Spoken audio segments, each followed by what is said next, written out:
Hello guys, नमस्ते, welcome to RAG classes. So guys, आज हम लोग economics honours semester 3 Delhi university advance MME mathematical method of economics का जो 2024 में पेपर हुआ था, जो कि बहुत टफ पेपर आया था। टफ था, वाकई में टफ था। ओके, सो आज मैं उसका सोल्यूशन वीडियो बनाने जा रहा हूँ। वैसे तो मैं इसका रिटर्न सोल्यूशन भी दे चुका हूँ बच्चों को, मतलब पूरा हाथ से सॉल्व करके बच्चों को प्रोवाइड करा चुका हूँ। बट हाँ, सोल्यूशन तो आजकल तुम्हें बहुत सारी एआई टूल से भी मिल ही जाएगा। बट सॉल्यूशन को देख के क्या करोगे जब कॉन्सेप्ट नहीं आता होगा, समझना भी तो ज़रूरी है सॉल्यूशन को। ओके, तो आज की क्लास में हम हर एक क्वेश्चन का डिटेल सॉल्यूशन अच्छे से समझ के करेंगे। ओके, चलिए स्टार्ट करते हैं। Fine, this is the paper. तो पहला क्वेश्चन आपको कह रहा है, पहला question, maximize profit pi which is this subject to production constraint this. ठीक है जी। तो जब भी मैक्सिमाइज मिनिमाइज करना होता है, कंस्ट्रेंट गिवन होती है, तो हम लोगों का दिमाग क्या चलता है, कंस्ट्रेंट ऑप्टिमाइजेशन, जो कि हैमंड का चैप्टर नंबर है 18, है ना? 18 ही है, हाँ 18 है। सो इसमें जब constraint less than equal to type होती है, वैसे तो equal to type, less than equal to type, तो लेस देन इक्वल टू में वो कुंटकर का केस हम लोग यूज करते हैं, इफ यू रिमेंबर। ओके, चलिए स्टार्ट करते हैं। मैंने अपना और आपका समय बचाने के लिए सवाल लिख दिया है। सब्जेक्ट टू कॉन्स्टेंट और लिख दूं, x plus Y less than equal to 36। Fine, start करते हैं। देखिए, let lambda be the okay Lagrange multiplier. Okay, तो नया फंक्शन बनता है L of x comma y, कभी कभी बुक्स में मैं कैपिटल एफ भी बनाता हूं, which is 64x minus 2x square plus में 96y minus 4y square minus 13 minus lambda of x plus y minus 36। फिर कुछ कंडीशंस आती हैं। क्या क्या कंडीशंस आती हैं गाइस, देखिए प्लीज। सबसे पहली कंडीशन आती है del L by del x निकालते हैं, which comes out to be 64 minus में 4x माइनस में लैम्डा इक्वल टू 0। इसे हम पहली कंडीशन लेते हैं। फिर del L by del y आता है, दैट इज 96 माइनस में 8y माइनस में लैम्डा इज इक्वल टू 0। इसे दूसरी कंडीशन लेते हैं। उसके बाद हम लेते हैं lambda greater than equal to 0, ठीक है, और equal to 0 if x plus y is less than 36, ऐसे लेते हैं, ठीक है। ये हम तीसरी कंडीशन लेते हैं। ओके, तो बेसिकली फिर केसेस बनाते हैं, या तो x plus Y less than 36 होगा या इक्वल टू 36 होगा, इस तरीके केसेस बना के कहते हैं। इसी को अगर आप लोगों को याद हो तो हम कौन टक्कर कंडीशन बोलते हैं, ठीक है। यहाँ तक तो काफ़ी बच्चे शायद पहुंचे भी हों। कुंटकर कंडीशन को बिल्कुल इग्नोर मत करना, बहुत ज़्यादा इंपॉर्टेंट है। लास्ट ईयर के पेपर में तो 2 सवाल आए हुए थे इससे, 20 से 25 नंबर कवर करता है। ओके, चलिए आगे बढ़ते हैं। चलिए गाइस, नाउ केसेस बनाते हैं। देखिए किस तरीके केसेस हम बनाते हैं बेटा, इफ यू रिमेंबर। एक बारी हम जो भी हमारी कंस्ट्रेंट होती है x plus Y less than equal to 30, एक बारी उसको स्ट्रिक्ट इनइक्वालिटी में लेते हैं, एक बारी इक्वालिटी में लेते हैं। ओके, तो केस 1 में स्ट्रिक्ट इनइक्वालिटी लिया करो। केस 1 में ले लो आप इन एक्टिव कॉन्स्टेंट, है ना, that is x plus Y less than 36 implies lambda को क्या लेना पड़ेगा इसमें, 0। तो इक्वेशन 1 में अगर मैं बात करूं, अगर लैम्डा को हम 0 डालेंगे, देखो थर्ड के दो, बेसिकली थर्ड को दो पार्ट में डिवाइड करते हैं, एक बारी लेस देन 36, एक बारी इक्वल टू 36। तो फर्स्ट वाले में अगर हम लैम्डा को 0 डालेंगे तो 64 माइनस 4x इक्वल टू 0, तो 64 इक्वल टू 4x आ गया बेटा, x की वैल्यू 16 आ गई। सेकेंड में अगर मैं आ जाऊं तो 96 माइनस 8y इक्वल टू 0 आ गया, तो 96 इक्वल टू में 8y, y की वैल्यू 12 आ गई। तो क्या 16 और 12 होल्ड कर रहे हैं, इसको चेक करो। अगर हमने ये केस लिया, देखो पहली दो कंडीशन तो हो गई, लैम्डा को 0 लेने पे ये लेस देन 36 होगा, तो क्या जो x और y आ रहे हैं इसको होल्ड कर रहे हैं, चेक कीजिए। 16 प्लस 12 क्या आ रहा है, 28 लेस देन 36, ठीक है। तो सोल्यूशन अंडर द केस 1 आ रहा है मेरे पास 16 और 12, है ना। आप लिख देना सोल्यूशन अंडर केस 1 है 16 12, एक्सेप्टेबल है, ठीक है। अब मूव करते हैं हम लोग केस 2 पे। देखिए प्लीज, केस 2 पे, केस 2 पे हम लोग क्या लेंगे गाइस, केस 2 पे हम कंसीडर करेंगे active constraint. Please have a look. चलिए, सो केस 2 पे हम लोगों ने लिया guys active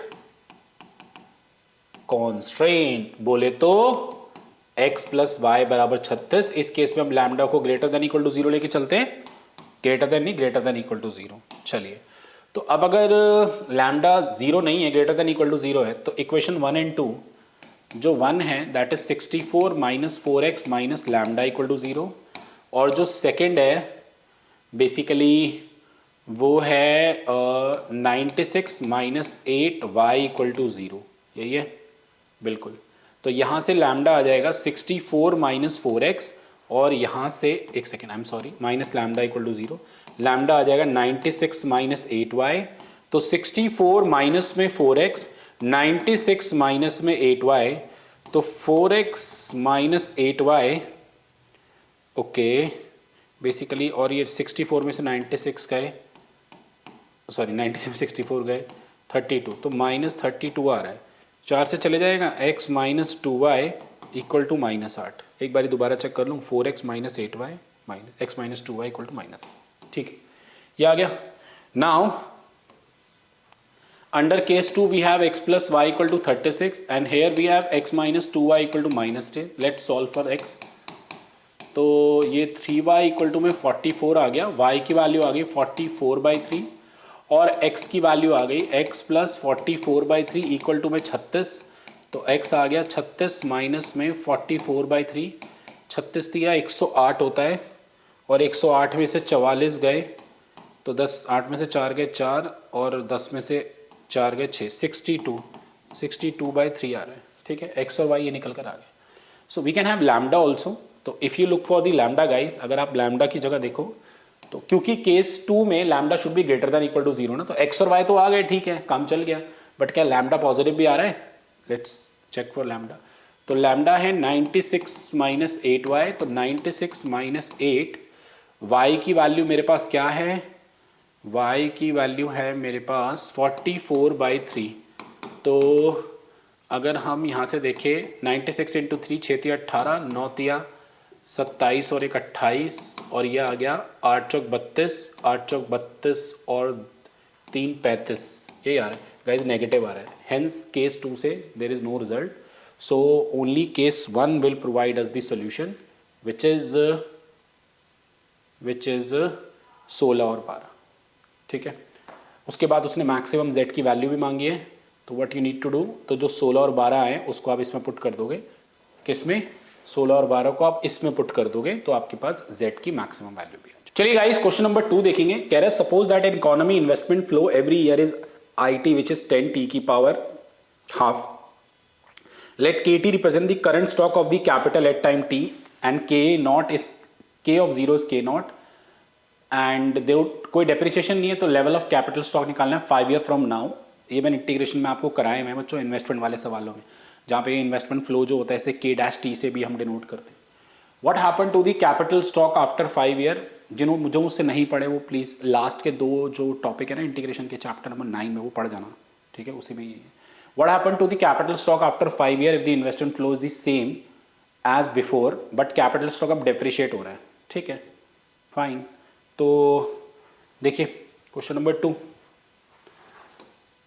okay 2, so when there is no depreciation then capital stock क्या मांगा है, 5 year from now, capital stock 5 year from now is क्या होगा, एक तो इनिशियल प्लस इन्वेस्टमेंट फ्लो 0 से 5 I ऑफ t dt, याद करो ना, जैसे K-T K ऑफ t हो गया तो K5 माइनस K0 से कुछ ऐसे हो जाएगा। तो इसकी वैल्यू तुम्हें दे रखी है कितनी गाइस, चेक करो कहाँ गई, 10t की पावर हाफ। नॉर्मल इंटीग्रेशन है, इंटीग्रेशन का लेवल जो मतलब इंटीग्रेट करना इट्स क्वाइट इजी।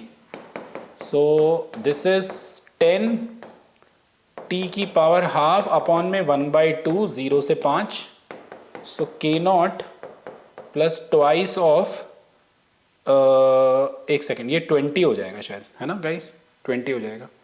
और एक सेकेंड, थोड़ा सा इंटीग्रेशन गड़बड़ है बिकॉज मैंने हाफ ही कर दिया उसको। यही होता है, जब आप जैसे इंटेलिजेंट बच्चे आसपास ना हो तो गलती होना वाजिब है। ओके, ये आएगा। सो के नॉट 2 पर आएगा 20/3, 5 की पावर 3/t माइनस 0। ठीक है जी, थोड़ा सा चाहो तो इसे 5 × 4 लिख सकते हो और 5 की पावर 3/2। इसको चाहो तो 4/3 एंड 5 की पावर 1 + 3/2 5/2 लिख सकते हो। ठीक है, कुछ कुछ किताबों ने और थोड़ा इसको अच्छा करा हुआ है, इसको √5 का स्क्वायर लिख के इसको काटा हुआ है, ये कट गया। √5 की पावर 5, √5 की पावर 4 तो हो जाएगा 25, 25 चौके 100, तो 100 √5/3, ये आंसर आ रहा है। ओके, ठीक है। नेक्स्ट पार्ट में कह रहा है अगर डेप्रिसिएशन आ जाए, अगर हर साल जो इन्वेस्टमेंट फ्लो हो रहा था, इन्वेस्टमेंट आ रही थी इस फ्लो से, वो अब 500 से डेप्रिशिएट होना शुरू हो जाए, तो फिर कैपिटल स्टॉक क्या होगा? तो when there is a depreciation then what happen? So when depreciation is there then what happen? Capital stock after 5 year क्या होगा? सेम के नॉट प्लस में 0 से 5 I of T, I of T है,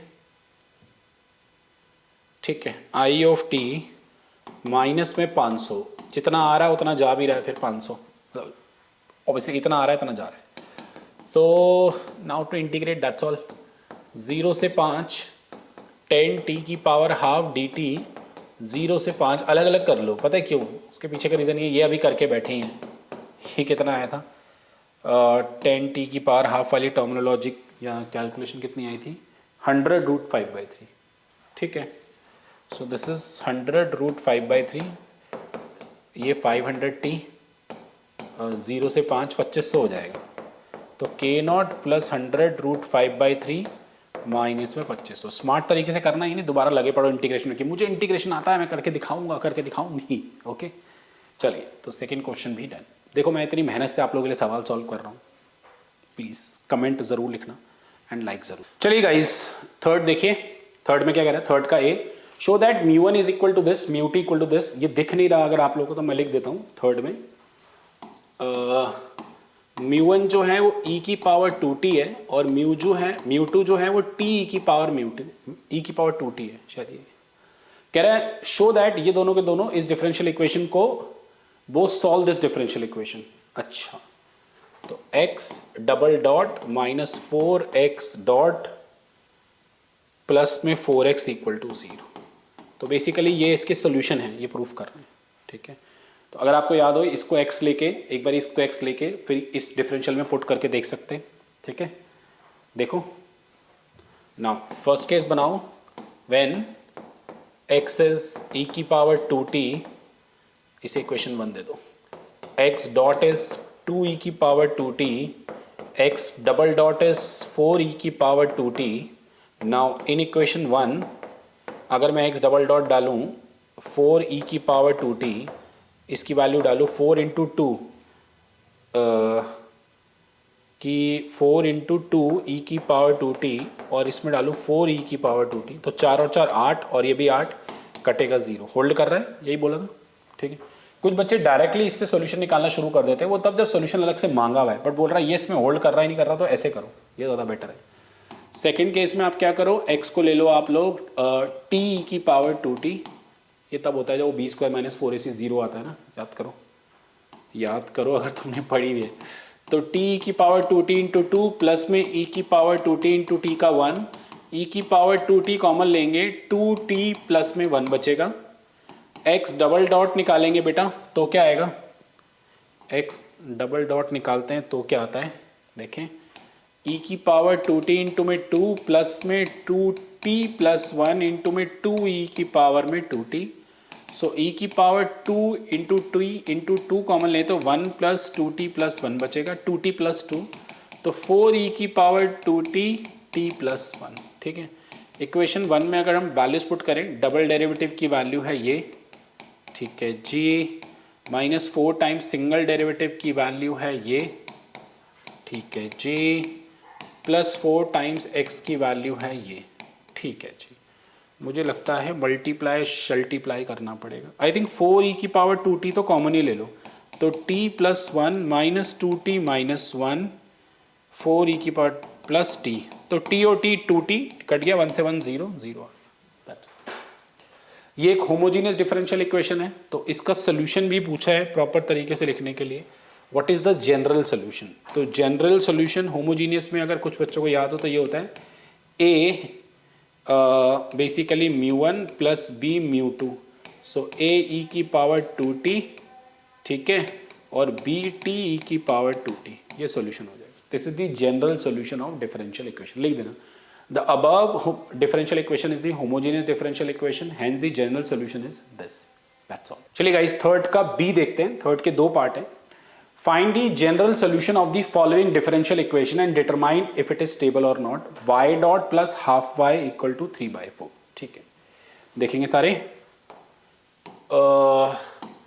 third का B, y dot plus half y is equal to 3/4, यही है, y dot plus half y equal to 3/4, ठीक है।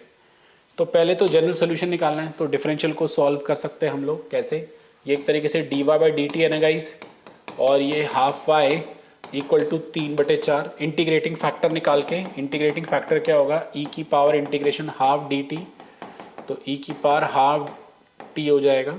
जनरल सोल्यूशन क्या होता है अगर आपको याद हो, y इंटू में if इज इक्वल टू में इंटीग्रेशन दिस इंटू में आई एफ डी टी, कुछ ऐसा ही बचेगा, ठीक है।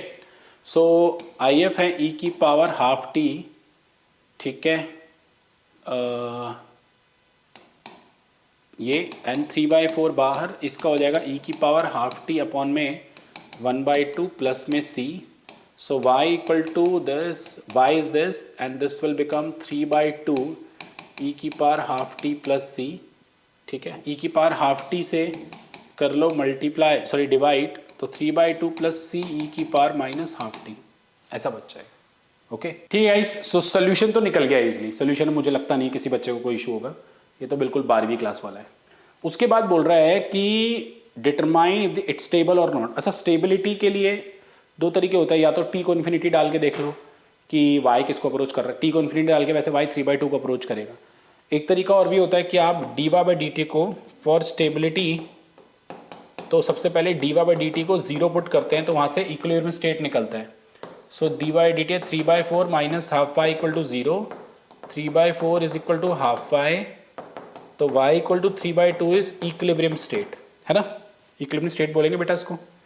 उसके बाद फिर नंबर लाइन पे ये 3/2 हो जाएगा, और इफ यू रिमेंबर हम साइन ऑफ dy/dt चेक करते थे, तो 3/2 से पहले का नंबर कोई भी पुट करेंगे, जैसे 1.5 है, अगर 0 डालते हैं तो पॉजिटिव आता है और फिर नेगेटिव आता है।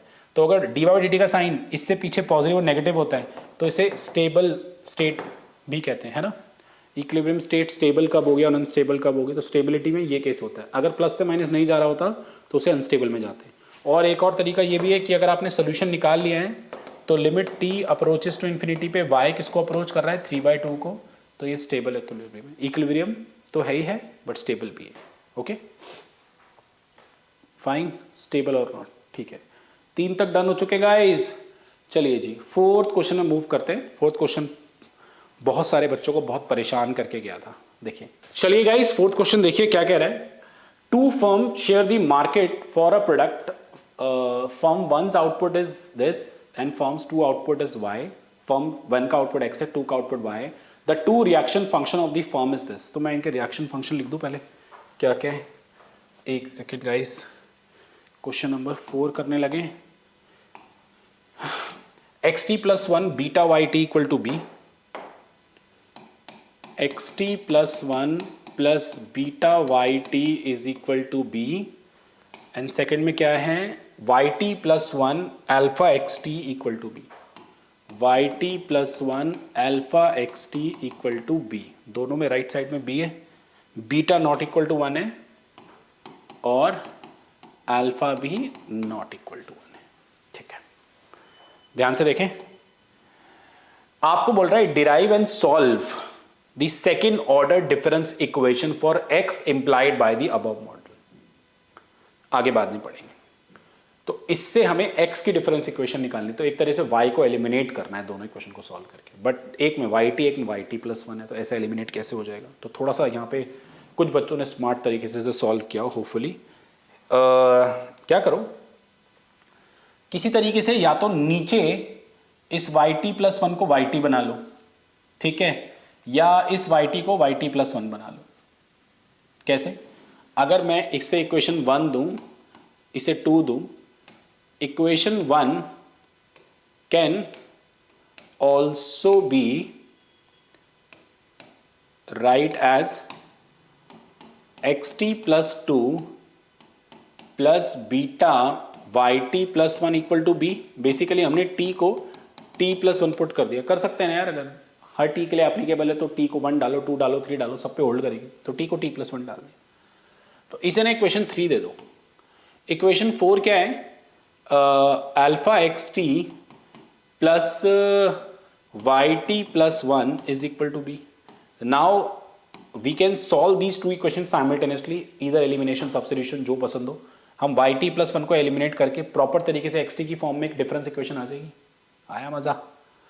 तो क्या कर रहा हूं मैंने इसको एज इट इज रखा, ओके, और सेकेंड वाली इक्वेशन को बीटा से मल्टीप्लाई कर लिया बेटा। तो अल्फा बीटा xt प्लस में beta yt+1 equal to beta b, minus करा, ये कैंसल।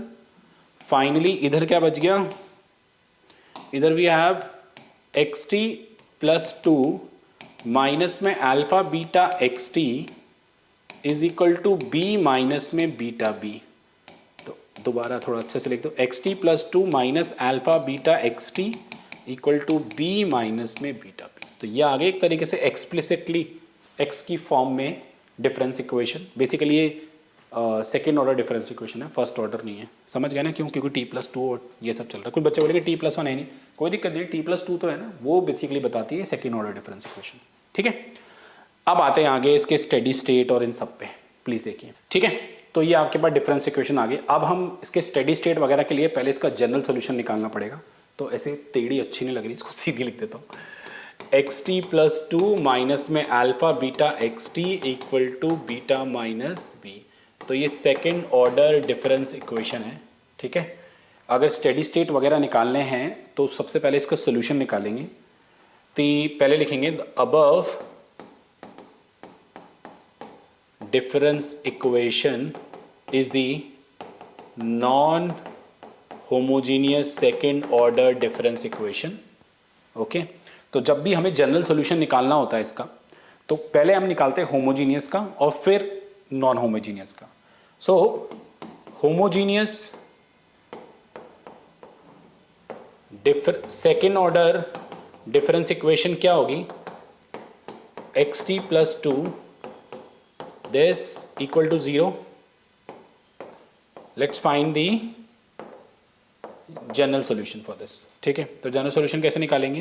पहले हम कैरेक्टरिस्टिक इक्वेशन लेंगे। याद करो, कैरेक्टरिस्टिक इक्वेशन इसकी m² हो जाएगी माइनस में अल्फा बीटा। जैसे याद करो, xt+2 की जगह m², xt+1 की जगह आता था m, और जहाँ xt होता था वहाँ पे कुछ नहीं, वो कांस्टेंट लेते थे, इक्वल टू 0। तो m² equal to alpha beta आ गया बेटा, और m की दो वैल्यू आ गई, प्लस अल्फा बीटा और minus square root of alpha beta. ठीक है, ये दो वैल्यूज आ गई। तो अगर मैं इसके जनरल सॉल्यूशन की तलाश करूं, general solution of homogeneous second order difference equation क्या होगा? Homogeneous second order difference equation, दो बारी डिफरेंस आ गया, सॉरी, वो हो जाएगा if you remember that is a, एक तरह से अगर से μ1 μ2 मानते हैं तो a μ1 की पावर t प्लस b μ2 की पावर, तो a μ1 की पावर t प्लस b μ2 की पावर t। सो μ1 मेरे पास कितना है? Square root of alpha beta है,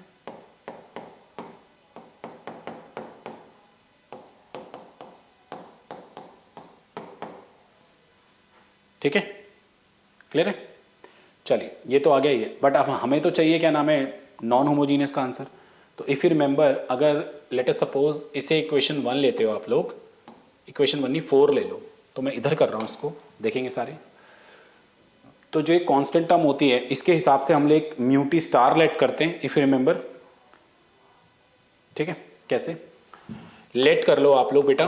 म्यू टी स्टार को कांस्टेंट, क्योंकि कांस्टेंट है, अगर यहाँ पे टी स्क्वायर होता तो जैसे मान लो यहाँ पे बी मतलब टी प्लस दिस होता तो हम लोग एक तरह से ए प्लस बी टी मानते। ओके, फिलहाल ए नहीं मानते यार, एक काम करते हैं कुछ और मान लें, ए तो यहाँ पे चल ही रहा है वरना तुम लोग कंफ्यूज हो जाओगे ए और बी को लेके। फाइन, सी मान लें, ठीक है। तो म्यू टी स्टार अगर सी है तो बेसिकली एक तरीके से ये एक्स टी की फॉर्म में रिप्रेजेंट होगा। अगर difference equation X T equal to C है तो एक्स टी प्लस टू भी सी हो जाएगा, एक्स टी प्लस वन भी सी हो जाएगा, एवरीथिंग इज सी। तो इन इक्वेशन 4 इसकी जगह हम लोग सी डालेंगे, इसकी जगह भी सी डालेंगे। सो b माइनस में बीटा बी, तो c की वैल्यू आ जाएगी मेरे पास b माइनस में बीटा बी, ठीक है, अपॉन में 1 माइनस अल्फा। ये मेरे पास c आ गया।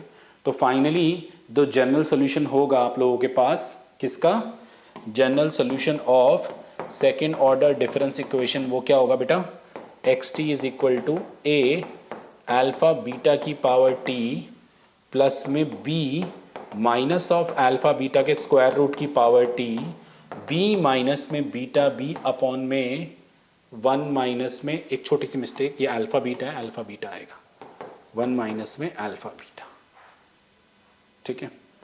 अब रही बात स्टेडी स्टेट की, तो basically limit t approaches to infinity रखने पे मैं चाहता हूँ ये किसी कांस्टेंट नंबर को अप्रोच करे, तो ये स्क्वायर रूट है, तो स्क्वायर रूट की पावर t और स्क्वायर रूट की पावर t ये अप्रोचेस टू जीरो होने चाहिए ताकि ये बचे मेरे पास स्टेडी स्टेट आप लोगों के पास। तो वो कब होगा, अगर आप थोड़ा ध्यान दो, अगर ये ओवरऑल टर्म 0 से 1 के बीच हो जाए, तो 0 से 1 के बीच की पावर अगर माइनस इन्फिनिटी होती है तो वो 0 होता है बेसिकली। तो आप लोगों के पास अल्फा बीटा जो है स्क्वायर रूट के अंदर बंद है तो वो पॉजिटिव होने चाहिए। तो ये इसको अप्रोच कब करेगा गाइस, व्हेन अल्फा बीटा 0 से 1 के, मुझे बताओ अल्फा बीटा का प्रोडक्ट अगर 0 से 1 के बीच में लाई करेगा तो उनका स्क्वायर रूट भी 0 से 1 के बीच में आएगा। आई नो यहाँ पे स्क्वायर रूट जो भी पॉजिटिव आएगा बट नेगेटिव है, बट नेगेटिव भी -0.5 की पावर इन्फिनिटी भी प्लस 0 ही मतलब 0 ही होता है। तो बेसिकली तो इस कंडीशन में स्टेडी स्टेट रेट आप लोग को एग्जिस्ट करेगा। क्या मांगी थी condition, discuss the condition under which the steady state is stable, तो स्टेबिलिटी तब अकर करेगी, ठीक है। Nice question, very nice question, कर जाना, यू नेवर नो। ऐसे तो 24 के पेपर में आया हुआ है, 25 26 और आगे कौन से पेपर में आ जाए कुछ नहीं कह सकते। कभी कभार टीचर थोड़ा आलसपना दिखा के सेम क्वेश्चन लपटा देते हैं। ओके, मैंने कुछ स्टेप मतलब थोड़ा फास्ट किया है बट ठीक है, अगर आप लोगों ने पढ़ा हुआ वो टॉपिक तो मेरे ख्याल से सबको समझ में आ जाना चाहिए। Okay, second order difference equation में स्टेबिलिटी को थोड़ा सा कम ध्यान रखते हैं, बट जब भी आप जनरल सोल्यूशन निकाल लो, चाहे डिफरेंशियल का निकाल लो या डिफरेंस का निकाल लो, तो फिर इन्फिनिटी डाल के चेक करो अगर वो किसी कांस्टेंट नंबर को अप्रोच कर रहा है। फिलहाल यहाँ पे पावर इन्फिनिटी आएगी, तो पावर इन्फिनिटी नेगलेक्ट तभी हो सकती है जब वो जीरो बनेगा ओवरऑल एक्सप्रेशन, वरना पावर इन्फिनिटी या तो इन्फिनिटी माइनस इन्फिनिटी आएगी या कोई जीरो टर्म आएगी। अगर ऐसे तो जीरो कब बन सकता है, जब अंदर की टर्म 0 से 1 के बीच में हो। Okay, thank you. -1 से 1 के बीच में हो, I can say except 0। Okay, thank you. But क्या 0 भी हो सकता है, 0 की पावर इन्फिनिटी भी तो 0 ही हो गया। सो आई थिंक 0 भी इंक्लूड किया जा सकता है इस प्रोडक्ट में, है ना। 0 को बार बार 0 से करोगे तो 0 आ सकता है, तो this would be the case. कुछ किताबों ने ना इसको alpha beta mod less than 1 ले रखा है, but alpha beta mod less than 1 का मतलब है कि अल्फा बीटा का जो प्रोडक्ट है वो नेगेटिव भी आ सकता है। बट यहाँ देखो ना नेगेटिव कैसे आएगा, क्योंकि स्क्वायर रूट के अंदर अगर नेगेटिव आ जाएगी तो फिर एग्जिस्ट ही करेगा। तो this would be the better presentation. Okay, so I believe ये क्वेश्चन सबको अच्छे से क्लियर हो गया हो। Now let's move to the सवाल नंबर 5। चलिए गाइस, 5th क्वेश्चन में मूव करते हैं। 5th तो डुएबल सवाल है, ठीक है, अच्छा सवाल आया हुआ है। अगर 10 एक नंबर का सवाल है तो सॉल्व करना है, और कंस्ट्रेंट का ये दूसरा सवाल है, आप कह सकते हैं।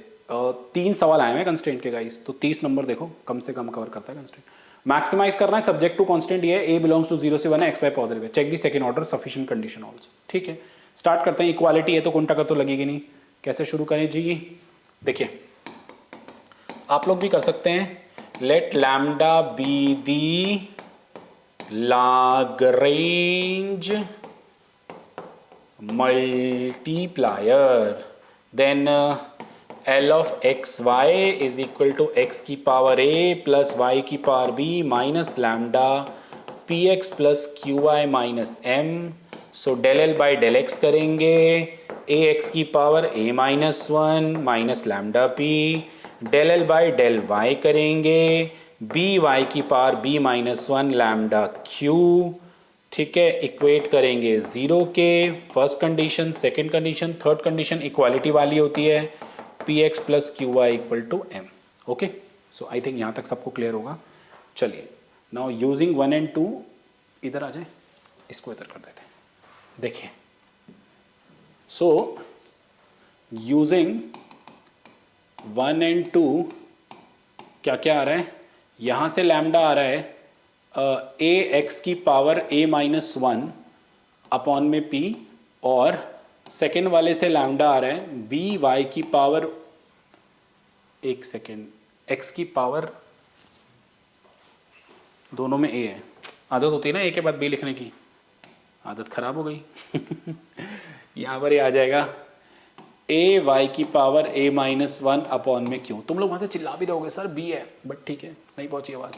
सो ए एक्स की power A minus one by P, A Y की power A minus one by Q, A से ए कट गया, X upon Y A minus one P by Q, X upon Y P by Q whole to the power one upon A minus one. बार बार one upon A minus one लिखने का मन नहीं है, तो इसको अल्फ़ा लेट कर रहा हूँ मैं।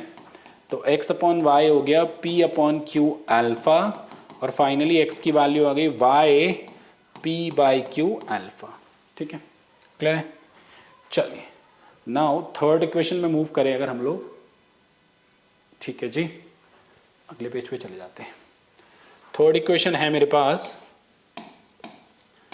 P x plus Q Y equal to M. P निकाला है मैंने, सॉरी एक्स निकाला है पी बाई क्यू की power alpha into Y, and this is Q Y equal to M. So I can take Y common, तो P की power alpha plus one, Q की power alpha plus में Q equal to M.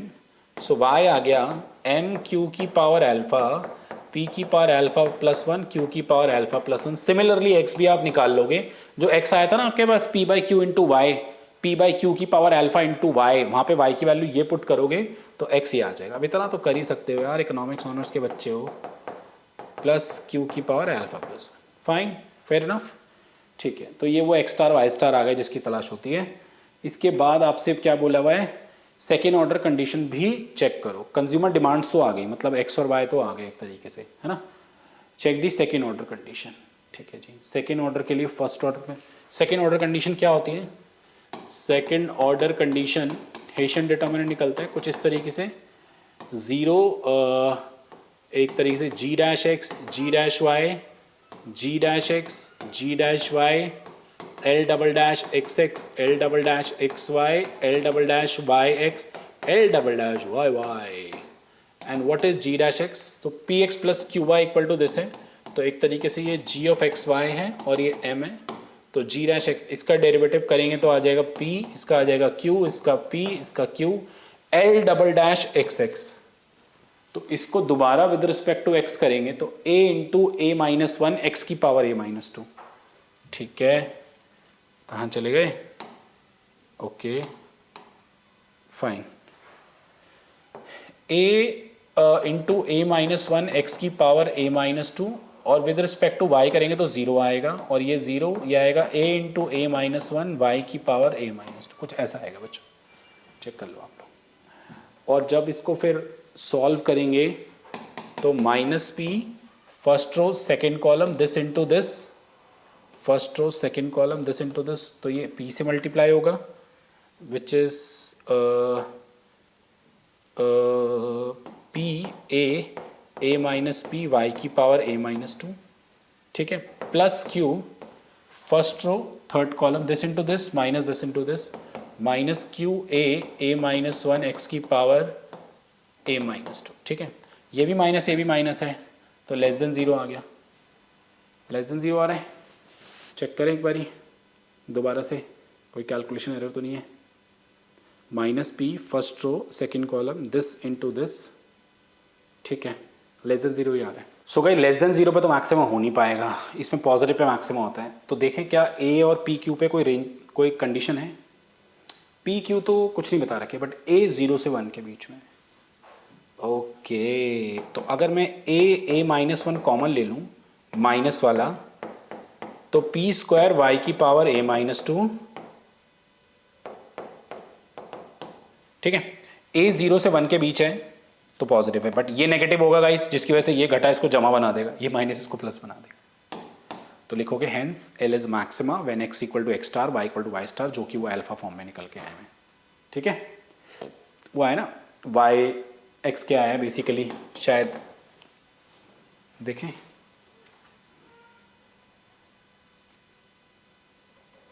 ऊपर निकालें क्या, sorry guys खो चुके हैं मेरे से वो, बट अब पता है ना आप लोगों ने लिखे होंगे कि x was some x p की पावर अल्फा +1 फिर p की पावर अल्फा +1, जो भी x, और उनको x स्टार और y स्टार नाम दिया गया, ठीक है। Thank you so much. 5 question हो चुके हैं, आगे बढ़ते हैं। चलिए गाइस देखिए एक और कंस्ट्रेंट का क्वेश्चन कह रहा है a central planner control an economy with 2 sectors producing दो output y1 y2, prices of the goods are this, the planner wishes to maximise the national output, अच्छा एट दीज गिवन प्राइजेस, इस prices पे, ठीक है। तो labour is the only input and it is available at the fix labour, the production function in the 2 factor is this. तो ये आपको दे रखा है y1 y2 प्रोडक्शन, मतलब y1 इतना आउटपुट, इनका प्राइस p1 और p2 पड़ता है, ठीक है। मैक्सिमाइज करना है नेशनल आउटपुट को, तो नेशनल आउटपुट हो जाएगा p1 into this plus p2 into this, overall जो आ जाएगा कितने का हो रहा है आप लोगों के पास, and calculate the optimum labour allocation outputs and the shadow wage rate, ठीक है। तो मैंने थोड़ा सा इस तरीके से सवाल को लिख लिया है आपको इंफॉर्मेशन के साथ। तो जिसको मैक्सिमाइज करना है, let y be the national output, तो y हो जाएगा एक तरीके से p1 y1 plus p2 y2, है ना। इसी को हमें मैक्सिमाइज करना है गाइस। p1 कितना है 1 है और 100 L1 की पावर हाफ, p2 कितना है 2 है, तो ये भी 100 L2 की पावर हाफ, ऐसा हो जाएगा, okay. And what is the subjective constraint, labour की अवेलेबिलिटी कितनी है दोनों के मिला के 1000। तो यहाँ तक पहुँचना कुछ बच्चों के लिए थोड़ा मुश्किल रहा था, बट ठीक है, काफ़ी अच्छे बच्चों ने इसको कर भी लिया था। चलिए अब इसको हम करते हैं कंस्ट्रेंट के थ्रू मैक्सिमाइज। चलिए गाइस स्टार्ट करते हैं इसको। Let lambda be the Lagrange multiplier, तो L ऑफ L1 L2 हो जाएगा एक तरीके से। अच्छा L ना लेके कुछ और फंक्शन ले लें यार, क्योंकि L1 L2 की फॉर्म में आएगा ना, 100 L1 की पावर हाफ, 100 L2 की पावर हाफ, माइनस में lambda L1 plus L2 minus में 1000, कुछ ऐसा बचेगा, ठीक है। So del F by del l 1 करेंगे, 100 बाई 2 L1 की पावर हाफ माइनस में lambda, del F by del 2 करेंगे 100 बाई 2 L2 की power half minus lambda, equate करेंगे 0 के, 1 2 और थर्ड वाली तो गिवन वाली हो जाती है L1 plus L2 equal to में 1000, ठीक है। आगे देखिए प्लीज, आगे क्या रहेगा, ओके 1 एंड 2 अगर हम लेके चलें, 50 L1 की पावर हाफ, 50 L2 की पावर हाफ, ये कट गया, सो L1 की पावर हाफ L2 की पावर हाफ, तो L1 इक्वल टू L2 आ गया, ठीक है। अगर हम थर्ड पे जाएंगे तो L1 plus L2 equal to में 1000 है, तो 2L1 इक्वल टू 1000 है, L1 इक्वल टू में 500 आ गया, L2 भी 500 आ गया, इसे ही वो L1 स्टार और L2 स्टार नाम दे दो। तो ऑप्टिमम एलोकेशन कैसे रहा, जिसमें मैक्सिमाइज हो पाए नेशनल आउटपुट, वो क्या रहा, नेशनल आउटपुट का मैक्सिमाइज करना था ना, ठीक है, फाइन ऑफ दीज प्राइजेस, तो वो रहा 500 500। कह रहा है शैडो वेज रेट भी निकालना है, तो शैडो प्राइस को अगर आपको याद हो वो लैम्डा भी कहते हैं, तो basically shadow wage rate is nothing but, अगर थोड़ा सा ध्यान दो, so del Y star upon में डेल, फिलहाल तो 1000 है यहाँ पे, is nothing but lambda star बोल देना। तो व्हाट लैम्डा कम्स, तो लैम्डा इज नथिंग बट, अगर यहाँ से देखो तो लैम्डा है 50 अपॉन में L1 स्टार की पावर हाफ, तो 50 अपॉन में 500 का स्क्वायर रूट, 500 को 100 इंटू 5 लिख सकते हो, 100 का स्क्वायर रूट 10 बाहर आएगा, तो ऊपर 5 बच जाएगा, और दिस तो √5 आ गया lambda star. So lambda star is this. Shadow price, shadow wage rate, envelope theorem पढ़ी हो शायद आप लोगों ने। ओके, सो पहला पार्ट तो इसका हो गया। सेकेंड पार्ट बवाल है। सेकेंड पार्ट कह रहा है right the value of the function, find del y one star by del P one, del Y star by del P two, del Y star by del L not and using envelope theorem. तो मतलब इस वाले question में आपको P1 और P2 की जो values है वो लेके काम नहीं करना, एल नॉट को 1000 लेके काम नहीं करना, आपको उनको एज इट इज लेके फिर प्रॉपर तरीके से सब कुछ करना है और एनवलप थ्योरम प्रूव करके दिखाने हैं। देखिए प्लीज, चलिए गाइस देखिए, तो बी पार्ट इसका पूरा करता हूं, please have a look. So maximize y which is equal to P1, कितना है मेरे पास, P1 पहले लिख देता हूं, P1 y1 plus P2 y2 where y1 is 100, L1 की पावर हाफ और ये है 50 L2 की पावर हाफ, यही है ना, ठीक है। एंड सब्जेक्ट टू कांस्टेंट है गाइज मेरे पास L1 plus L2 equal to में L0। स्टार्ट करते हैं बच्चों, देखिए let lambda be the Lagrange multiplier, तो फाइन एल नहीं एफ ले लेते हैं, f of L1 L2 is 100 P1 this 50 P2 into में this माइनस में lambda L1 plus L2 minus में L0, ऐसा बच जाएगा। चलिए गाइस देखिए आगे अगर बढ़े हम लोग, हम अगर del F by del l one करें तो थोड़ा सा डायरेक्ट 1/2 50 P1 L1 की power half and this is 25 P2 L2 की, अभी L1 कर रहे हैं ना, इतना जोश है डेरिवेटिव करने का, मैं करने लग गया हूँ सबको, माइनस में lambda del F A, del F by del L two is 25 P2 L2 की पावर हाफ माइनस में लैम्डा, ठीक है। इक्वेट करेंगे जीरो के फर्स्ट और सेकेंड, और थर्ड इक्वेशन तो हो जाएगी L1 plus L2 equal to L0, ठीक है।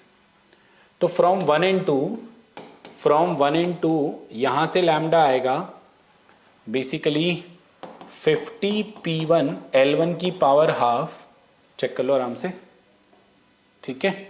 एंड यहां से सेकंड से लैम्डा आएगा 25 P2 L2 की पावर हाफ। इक्वेट अगर करने लगे तो 50 P1 L1 की पावर हाफ, 25 P2 L2 की पावर हाफ, 25 दूनी 50, ठीक है। क्या बचेगा, बचेगा 2P1 L1 की पावर हाफ, P2 L2 की पावर हाफ, इसमें इसको उधर भेज दो, तो basically 2P1 by P2 is equal to L1 की पावर हाफ L2 की पावर हाफ, एंड ओवरऑल आ जाएगा मेरे पास twice P1 by P2 L1 by L2 की power half, squaring both side कर लो तो बच जाएगा 4 P1 square by P2 square equal to L1 by L2, और L1 की वैल्यू आ गई 4 P1 square by P2 square L2। मैं इसको दोबारा क्रॉस चेक करना चाहता हूँ बिकॉज अगर यहाँ गलती हो गई तो लास्ट मोमेंट में अटक जाऊंगा। ओके चलिए गाइस, ठीक ही लग रहा है। थर्ड इक्वेशन में पुट करें, सो थर्ड इक्वेशन है L1 plus L2 equal to L0। L1 मैंने क्या निकाला है 4 P1 square by P2 square L2, है ना, 4 P1 square by P2 square L2 equal to में L0।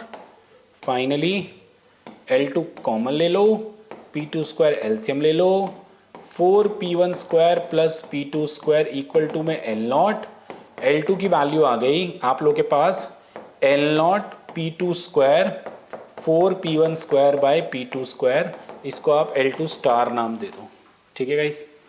सिमिलरली मुझे अगर L1 भी चाहिए तो L1 मेरे पास 4 P1 square by P2 square into L2 है, तो 4 P1 square by P2 square L2 की वैल्यू क्या है L0 P2 स्क्वायर अपॉन में 4 P1 स्क्वायर P2 स्क्वायर, इससे ये कट जाएगा, तो 4 L0 P1 स्क्वायर अपॉन में 4p1 स्क्वायर प्लस में p2 square comes out to be L1 star finally.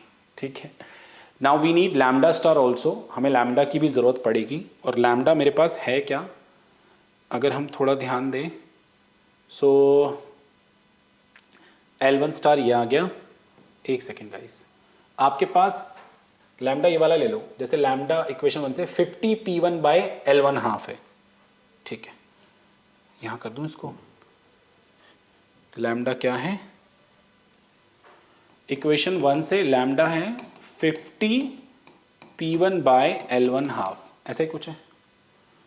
For lambda star इसको यहाँ पर लैम्डा 1 स्टार इंटू हाफ डालो, तो बेसिकली इसका स्क्वायर रूट यहाँ पे पुट करेंगे L1 स्टार का, कुछ ऐसा ही है।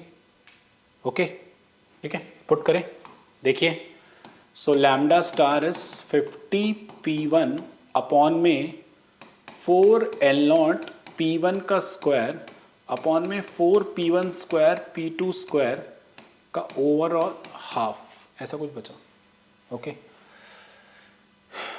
चलिए गाइस देखिए, फिलहाल इसको 50p1 4p1 square p2 square half upon में 4L0 p1 स्क्वायर हाफ बोल सकते हैं।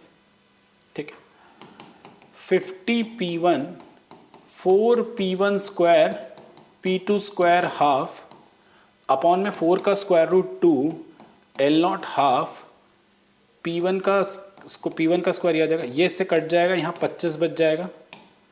ठीक है, तो ओवरऑल आ गया 25 4p1 square plus p2 square upon में L0 हाफ, ये लैम्डा स्टार आ गया। सॉरी,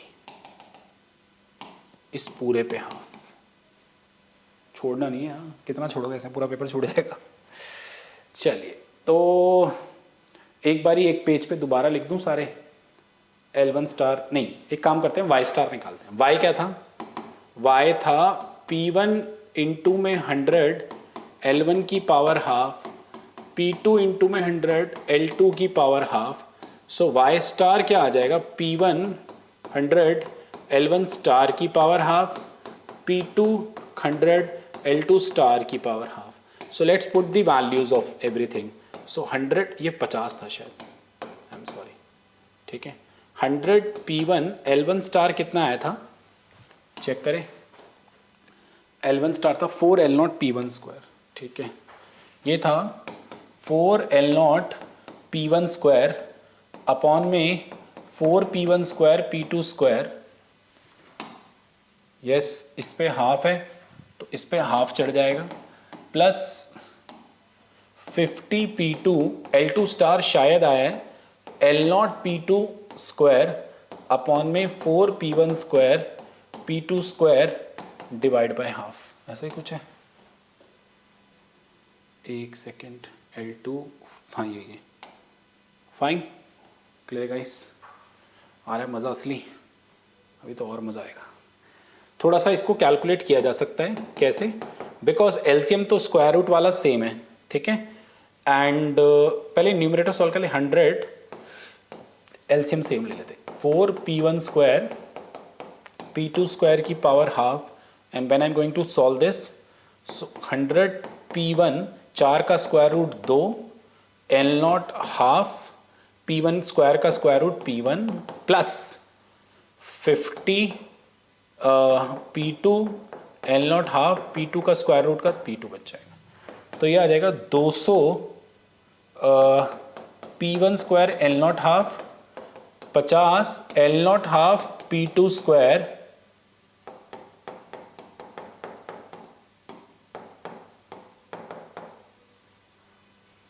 ठीक है, क्लियर। आगे अगर हम लोग बढ़े बेटा इसमें, तो 50 कॉमन अगर आता है और L0 हाफ अगर कॉमन आता है, ओके, तो बचेगा 4p1 square plus 50 L0 half p2 square, और अपॉन में चल रहा है 4p1 square plus P two square की power half which comes out to be, इसको दो बार स्क्वायर रूट में लिख के नीचे वाला कट जाएगा, तो 50 L naught 4p1 square plus P two square overall half. आया मजा? Now envelope theorem. चलिए जी एनवलप थ्योरम की तरफ मूव करते हैं, देखेंगे एनवलप थ्योरम। पहला पार्ट कहता है del Y star by del P one is nothing but del L by, naught del L, क्या मांगा था, जो लाग्रेंज फंक्शन था एफ था, अपॉन में del P one at L one equal to L one star, L two equal to L two star, lambda equal to lambda star. ठीक है, equal आना चाहिए। तो सबसे पहले del Y star by del P one निकालें। अगर हम del Y star by del P one मतलब इसको with respect to P one हम डिफ्रेंशिएट करें पार्शली, तो पहले स्क्वायर रूट का तो एक काम करते हैं, 50 एल नॉट हाफ तो भारी रखते हैं, इसका हो जाएगा 1/2 4 p1 square plus p2 square half, और करेंगे तो उसका आ जाएगा 8 p1, 2 चौक ऐसा कुछ बचेगा, तो ये आ जाएगा शायद 200 एल नॉट हाफ। ठीक है, क्योंकि 1/2 आएगा तो प्लस 8 आएगा 4, ठीक है, तो 4 p1 स्क्वायर p2 स्क्वायर की power half. If you remember the f of L1 L2 was शायद p1 इंटू में 100 L1 की पावर हाफ, p2 इंटू में P2 50 L2 की पावर हाफ, माइनस में lambda L1 plus L2 minus 100, नहीं minus L naught था, I am sorry. So now guys del F by del P one देखिए which comes out to be 100 L1 half, और del F by del P one at L1 equal to L1 star कितना बचेगा, 100 L1 star half, and what was L1 star 4 L naught upon में 4 p1 square plus p2 square overall half. Guys 4 का half 2 हो जाएगा, 200 बना देगा, और ये p1 आ जाएगा। ठीक है, इसकी वैल्यू p1, अच्छा यहाँ p1 भी है, मैं लिखना भूल गया, आई एम सॉरी, है ना, p1 भी तो चल रहा है गाइस, चेक कर लो। ठीक है, तो दोनों मैच कर जाएंगे, इंटरेस्टिंग। ऐसे ही del F star by del P two वाला भी करें, देखो डेल एफ स्टार दूसरा पार्ट ऐसे del P two is equal to del F by del P two आना चाहिए ना, at L1 equal to L1 star, L2 equal to L2 star, lambda equal to lambda star, अगर इस form में आते तो पहले del Y star by del P two अगर मैं निकालूं तो इसका डिफरेंशिएट करूंगा, तो 50 L not half 4 p1 square p2 square half into में 2 p2, तो ये 100 हो जाएगा बेसिकली। और यहाँ से अगर del F by del P two में निकालूंगा तो 50 L2 हाफ आएगा, और इसमें L2 स्टार पुट करूंगा। ठीक है, तो एक सेकेंड, ये पक्का 100 होगा, चेक कर लूँ, नहीं होगा 100 क्योंकि स्क्वायर रूट में 2 आएगा तो 50 आएगा। तो L2 स्टार की वैल्यू अगर आपको याद हो तो L नॉट हाफ इंटू में P2 स्क्वायर अपॉन में 4 L2 L not plus this 4 P1 square plus P2 square, ये आई थी, इस पर हाफ चल रहा है तो इसको P2 बना देगा, इसको L नॉट हाफ बना देगा, मैच कर जाएगा। ठीक है, सिमिलरली थर्ड में del Y star by del L naught is nothing but del F by del L naught at वही लैम्डा स्टार L1 स्टार ये सब कुछ। तो del Y star by del L naught क्या आएगा दोस्तों, 50 okay 4 P1 square P2 square की power half और 1/2 रूट एल नॉट, तो ये 25 आ जाएगा। और जब del F by del L naught निकालेंगे तो बच जाएगा आपके पास प्लस लैम्डा, तो लैम्डा की वैल्यू लैम्डा स्टार डाल दो। क्या आया था यार लैम्डा स्टार, पीछे यही है, कुछ याद है, ये आया था 25 दिस हाफ अपॉन में एल नॉट हाफ, तो ऐसे कुछ आ रहा है भी, हाँ ये 25 दिस अपॉन में एल नॉट हाफ, मैच कर गया, यस। पेपर आसान भी आया ना तो भी ये क्वेश्चन बनता है ना, बिकॉज एनवलप थ्योरम तो सिलेबस में है, यू कांट इग्नोर। ठीक है, तो 6 क्वेश्चन हो गए डन हमारे। आगे बढ़ते हैं गाइस। 6 हो गए, 5 हो गए, 6 हो गए। चलिए आगे बढ़ते हैं क्वेश्चन नंबर 7 पे। चलिए गाइस आगे मूव करते हैं। सवाल नंबर है 7। विजिबिलिटी थोड़ी कम है बट ठीक है। A sports student is trying to decide on the lowest cost diet, following is the data on the 2 types of eatable sprouts and banana, ठीक है, एंड 3 टाइप्स ऑफ न्यूट्रिशन मिलते हैं, calcium, protein and vitamin. Calcium, protein, vitamin से table बनी हुई है, cost दे रखी है पर यूनिट बनाना और स्प्राउट्स की। The requirement per day of the calcium, protein and the vitamin is 8, 15 and 3 respectively. The problem is to find out find how much of the each eatable to consume per day to get the required amount per day of each nutrition at a minimum। Cost को minimise करना है। Cost किसकी है? White nutritions की है या बनाना sprouts की? बनाना sprouts की। तो उस हिसाब से हमें x1 x2 वगैरह लेट करने पड़ेंगे। देखिए everyone, let x1 and x2 be the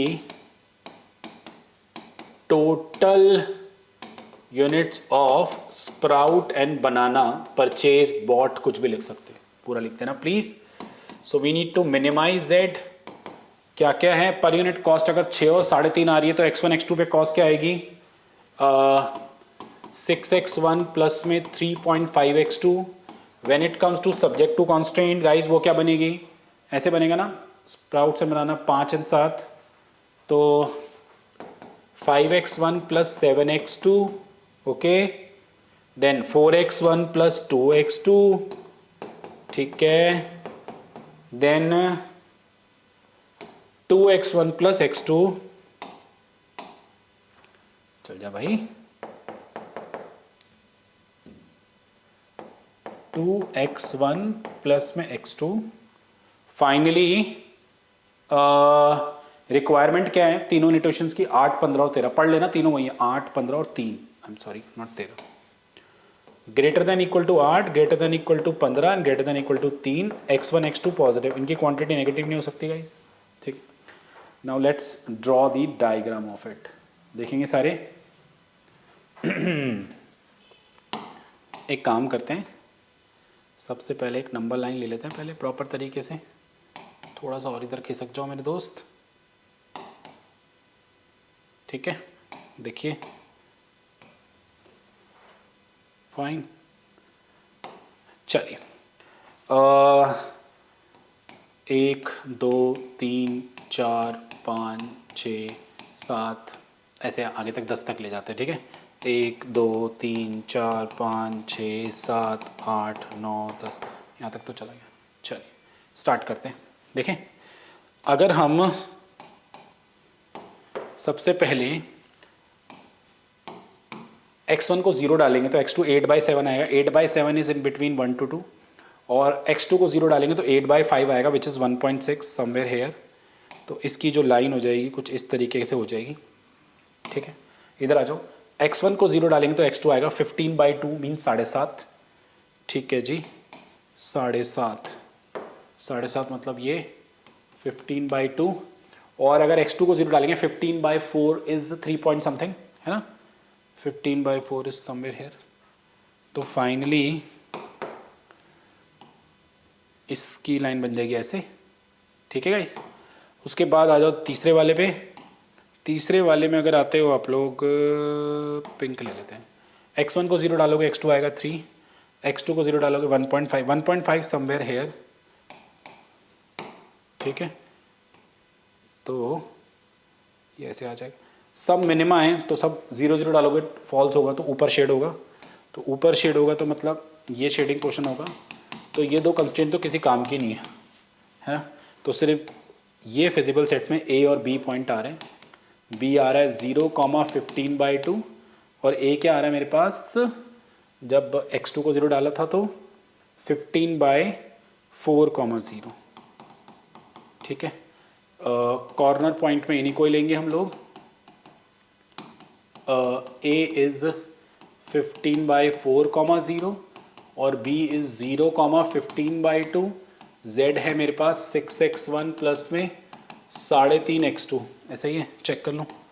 6x1 plus 3.5x2, ठीक है गाइस। वैल्यू पुट करें तो 6 × 15/4 90/4 आ गया, और 3.5 इंटू में 15/2, तो 3 35, ठीक है, एक बार कैलकुलेट कर लेता हूँ मैं इनको। हाँ चलिए गाइज, ये कैलकुलेशन मैंने लिख दी है। ये 22.5 आ रहा है, 26.25 आ रहा है, ये छोटा है तो इसे मिनिमा कंसीडर किया जाएगा।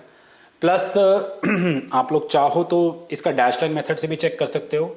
याद करो, जहाँ पे 6x1 प्लस 3.5x2 को जो भी मिनिमा मैक्सिमा आया उसे लेके चलोगे, इसका डायग्राम बनाओगे, x1 को 0 डालोगे तो x2 आएगा 22.5 बाय 3.5, तो 5 से काटोगे 5 4 5 5 7 जा, तो ये 6 पॉइंट समथिंग आ जाएगा इधर कहीं, ठीक है। और x2 को 0 डालोगे तो x1 तो ये आएगा 15/4/this, क्योंकि उसी से तो वो आ रहा है, तो सॉरी ऐसे होके जाएगा ये, ठीक है, दैट्स ऑल। चलिए, इसके बाद हमें बोला है write down the, and dual भी लिखना है, डुअल का भी सॉल्यूशन एक बार ही बताते हैं। तो डुअल अगर हम इसके लिखने पे जाएंगे तो प्लीज अगर ध्यान से देखें एवरीवन, इसको मैं यहां से डिलीट कर दूं, ओके देखेंगे सारे। एक second guys, I am sorry, थोड़ा बिगड़ सा गया ये,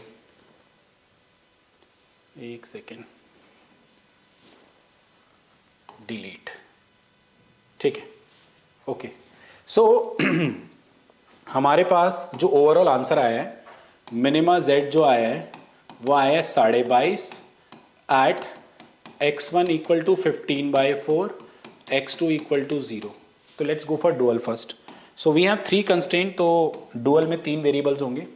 सो let y1 y2 y3 be the dual variables, okay.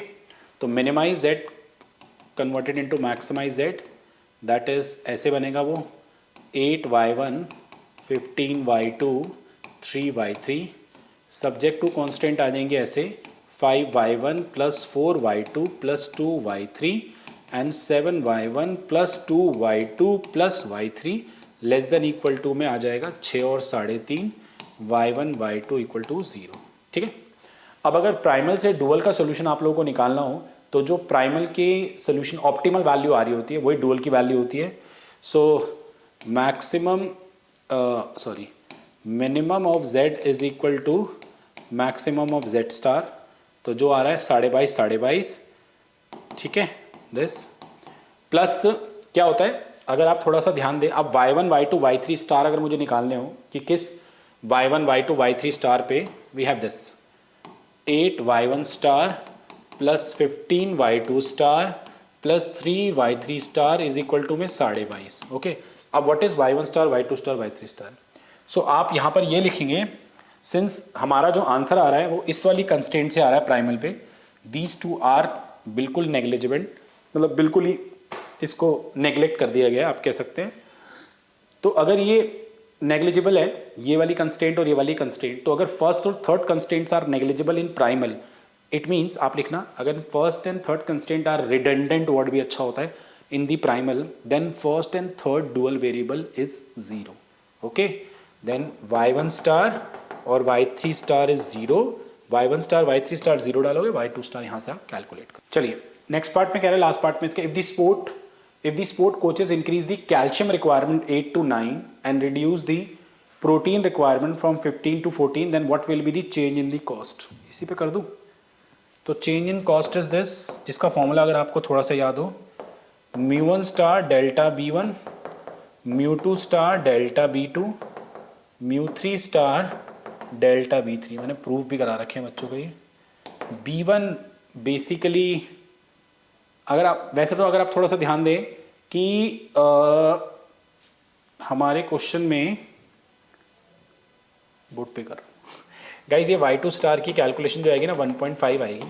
So delta z is μ1 star या y1 star delta b1, μ2 star delta b2, μ3 star delta b3। μ1 star 0 है, डेल्टा b1 क्या है, क्या चेंज हुआ है पहले, कैल्शियम, तो पहला वाला है क्या, देखो पहला वाला कैल्शियम, हाँ कैल्शियम ही है, कैल्शियम प्रोटीन एंड वाइटामिन, तो कैल्शियम चेंज हुआ है और प्रोटीन चेंज हुआ, वाइटामिन में कोई चेंज नहीं हुआ।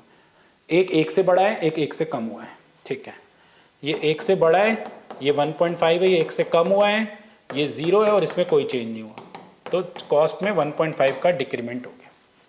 ठीक है, ये फॉर्मूला लर्न कर लेना, दे रखा है हैमंड में हमें अलग से, जहाँ पे चेंज इन जेड, उसको चेंज इन जेड स्टार भी बोलते हैं, बट सिंस मैंने जेड स्टार ये वाला मान लिया तो इसलिए मैंने चेंज इन जेड लिख दिया। ठीक है, चलिए गाइस क्वेश्चन नंबर 8 देखिए क्या कह रहा है। Suppose that the fish population grows according to the function this, इस फंक्शन से ग्रो करती है, where Y is the stock of the fish if the fish population is harvested by fishing industry at a constant at this, मतलब इतने इस rate से कम होती जा रही है। Write down the equation for the rate of change in the stock of the fish. Okay, ध्यान से देखो, अच्छा सवाल है। लेट y डॉट और dy by dt be the rate of change in the stock of fish. So dy by dt equal to क्या है, किस रेट से हो रहे हैं, gy, जिसमें से कुछ रेट कम भी हो रहा है, विच इज दिस, हार्वेस्टिंग हटाए जा रहे हैं इतना रेट से, इतने से रख रहे हैं, इतने रेट से आ रही है तो इतने रेट से जा रही है, तो ओवरऑल ये रेट हो गया। ठीक है, write down the equation, draw a phase diagram to show the change in the stock of the population as a function of stock of the fish and discuss the nature of study. ठीक है, phase diagram अगर आप लोगों को बनाना है इसका, तो पहले gy की वैल्यू डाल लें। क्या है gy गाइस, gy है 2y 1 minus Y by 2, 2y 1 minus Y by 2 minus 3/4। बच्चों इसको पढ़ के अच्छे से कर लेना, देखो यहाँ पे लिखा हुआ है क्वेश्चन में, तो ऐसा नहीं कोई रट्टा मार के, इस रेट से ग्रो कर रही है और इस रेट से कम हो रही है, तो ओवरऑल क्या रहेगा, जिससे ग्रो कर रही है वो फंक्शन है, जिस रेट से कम हो रही है वो कांस्टेंट है, तो इस रेट से ओवरऑल ग्रो करेगी। अब वो माइनस है प्लस है वो डिपेंड करता है। एक काम कर लो, लेट z मान लो dy बाई dt को, तो डायग्राम बनाने में थोड़ी आसानी होगी। देखिए कैसे, सो z इक्वल टू में 2y 1 minus Y by 2 equal to में -3/4। ठीक है, मैंने क्या किया, z इसको मल्टीप्लाई कर लो, इसको इससे करोगे तो 2y minus Y square minus 3/4। Okay, इस वाले पोर्शन में पैराबोला टाइप बनेगा, तो Y square minus 2y plus 1 minus 1 कर लो -3/4, y माइनस 1 का square -1 minus 3/4, z equal to minus of y minus 1 का square plus 1 minus 3/4, y minus 1 का square plus 1/4 equal to z, minus of y minus 1 का square equal to z minus 1/4, और y minus 1 का square equal to minus of z minus 1/4। ऐसा कुछ आ गया, बनाए इसका डायग्राम। तो ये पैराबोला बनेगा, अगर कुछ बच्चों को याद हो तो, यहाँ z आएगा y आएगा, तो 1,1/4 ये हैं, तो ये अब यहाँ से अगर ज़ीरो डाल के देखो, एक काम करो, अगर y को 0 डालोगे, एक सेकेंड, तो एक सेकेंड गाइस, आप लोगों के पास इस तरीके की कैलकुलेशन आ गई, 2y bracket 1 minus Y by 2। ठीक है, y को 0 डालेंगे तो 0 इंटू में दिस एंड 0 इंटू में दिस, तो ये तो 0 माइनस में 3/4, तो z की वैल्यू आ रही है -3/4। ठीक है, तो बेसिकली ऐसे जाएगा ये है। ये पॉइंट अगर चाहिए तो अभी आ जाएंगे, कोई टेंशन वाली बात नहीं है, टेंशन नहीं लेनी किसी ने। तो अगर आपको स्टेबल के लिए सबसे पहले तो इक्विलिब्रियम स्टेट निकालोगे, कैसे, इसको इधर कर लो थोड़ा, dy बाई dt को 0 इक्वेट करोगे guys, so 2y 1 minus Y by 2, मतलब ये जो 2y 1 minus Y by 2 minus 3/4 equal to 0 है, ये ओवरऑल कैलकुलेशन बेसिकली तुम लोग क्या निकाली है, तुम निकाली है 1/4 y माइनस 1 का स्क्वायर। थोड़ा स्मार्ट तरीके से करना, बेसिकली ये ओवरऑल कैलकुलेशन ये बना दी ना हम लोगों ने। तो इसमें अगर चाहिए तो 1/4 इक्वल टू में y माइनस 1 का स्क्वायर, तो y minus 1 equal two plus minus 1/2 हो गया, तो -1/2 और प्लस 1/2, तो -1/2 जाएगा तो 1/2 आएगा और यहाँ 3/2 आएगा। तो बेसिकली ये 1/2 है और ये 3/2 है। ठीक है गाइस, उसके बाद स्टेबल अनस्टेबल के लिए 1/2 से पीछे का नंबर अगर इसमें पुट करता हूँ मैं तो चेक कर सकते हो, इधर आ जाओ। 1/2 से पीछे का नंबर 0 डाल लो तो 1/4 -1, आई थिंक ये माइनस आएगा, प्लस आएगा, माइनस आएगा। ठीक है, तो ये अनस्टेबल हो गया और ये स्टेबल हो गया। तो बेसिकली 3/2 की तरफ मूव करेंगे फेज डायग्राम में और 1/2 से दूर भागेंगे। मेन ये था इसमें। ठीक है, सॉल्यूशन तो नहीं मांगा ना डिफरेंशियल का? नहीं, सॉल्यूशन नहीं मांगा। स्टेडी स्टेट निकाल लिया और फिर बता दिया उनका नेचर क्या होगा। इसमें स्टेडी स्टेट वर्ड हम ज़्यादा यूज़ करते हैं और फिर वो स्टेबल होगा या अनस्टेबल होगा वो पता है आपको। जब डी बाय डेरिवेटिव का साइन माइनस से प्लस से माइनस जाएगा तो स्टेबल, अदरवाइज अनस्टेबल। ठीक है, 8 तक हो चुके हैं, 2 सवाल बचे हैं। चलिए गाइस 9 देखिए, काफ़ी बच्चों ने छोड़ा था 9th बट ठीक है, डुएबल सवाल है। देखिए, an electrical company setting up a power plant and it has to plan its capacity. The demand for the power is in period 1 and 2 are Q1 Q2 की डिमांड है। assuming that the regulatory authority fixes the corresponding prices for period 1 and 2, तो in demand में इतनी Q1 Q2 के लिए 1 और 3 का price है। ठीक है, तो टोटल ऑपरेटिंग कॉस्ट जो आएगी फॉर 2 पीरियड्स की वो के इन दोनों पीरियड की 1 और 2 की वो Q1 square plus Q2 square आएगी। ठीक है, cost of maintaining output capacity के, तो आउटपुट कितना बना सकते हैं, कैपेसिटी कितनी K की, इस K स्क्वायर। ठीक है, which is paid only once is used in both the periods, एक ही बारी पे की जाएगी। ठीक है जी, तो आगे तुम्हें कह रहा है write down the producer total profit function with all constraint. बच्चों अच्छा सवाल है, देख लीजिए 9th। So let pi be the total, कौन सा प्रॉफिट निकालना, प्रोड्यूसर सरप्लस नहीं, प्रोड्यूसर प्रॉफिट, टोटल प्रॉफिट।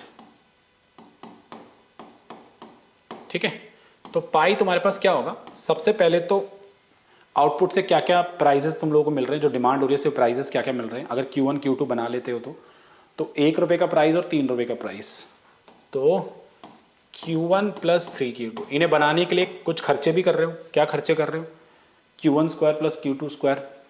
ठीक है जी, Q1 square plus Q2 square minus, उसके अलावा कैपेसिटी K की है जिसकी कॉस्ट K स्क्वायर है, जो कि एक ही बारी पे की जाएगी, तो minus K square. Okay, subject to constraint, ध्यान से देखेंगे गाइस, आप लोगों के पास सब्जेक्ट टू कॉन्स्ट्रेंट में आउटपुट की कैपेसिटी K है, मींस Q1 जो है वो भी लेस देन K होना चाहिए, Q2 K से ज़्यादा नहीं होना चाहिए, प्लस ये सब कुछ इस तरीके से हैं, तो Q1 Q2 और K should be greater than equal to 0। चलिए गाइस, नाउ आप करते हैं इसको सॉल्व करना शुरू। प्यारा सवाल है, मैक्सिमाइज करना है। सब्जेक्ट टू कॉन्स्टेंट ये है, तो 2 कंस्टेंट है और नॉन नेगेटिव कंस्टेंट भी आप लोगों को दे रखी है, तो कुन टक्कर से योग भाई देखिए कैसे करेंगे।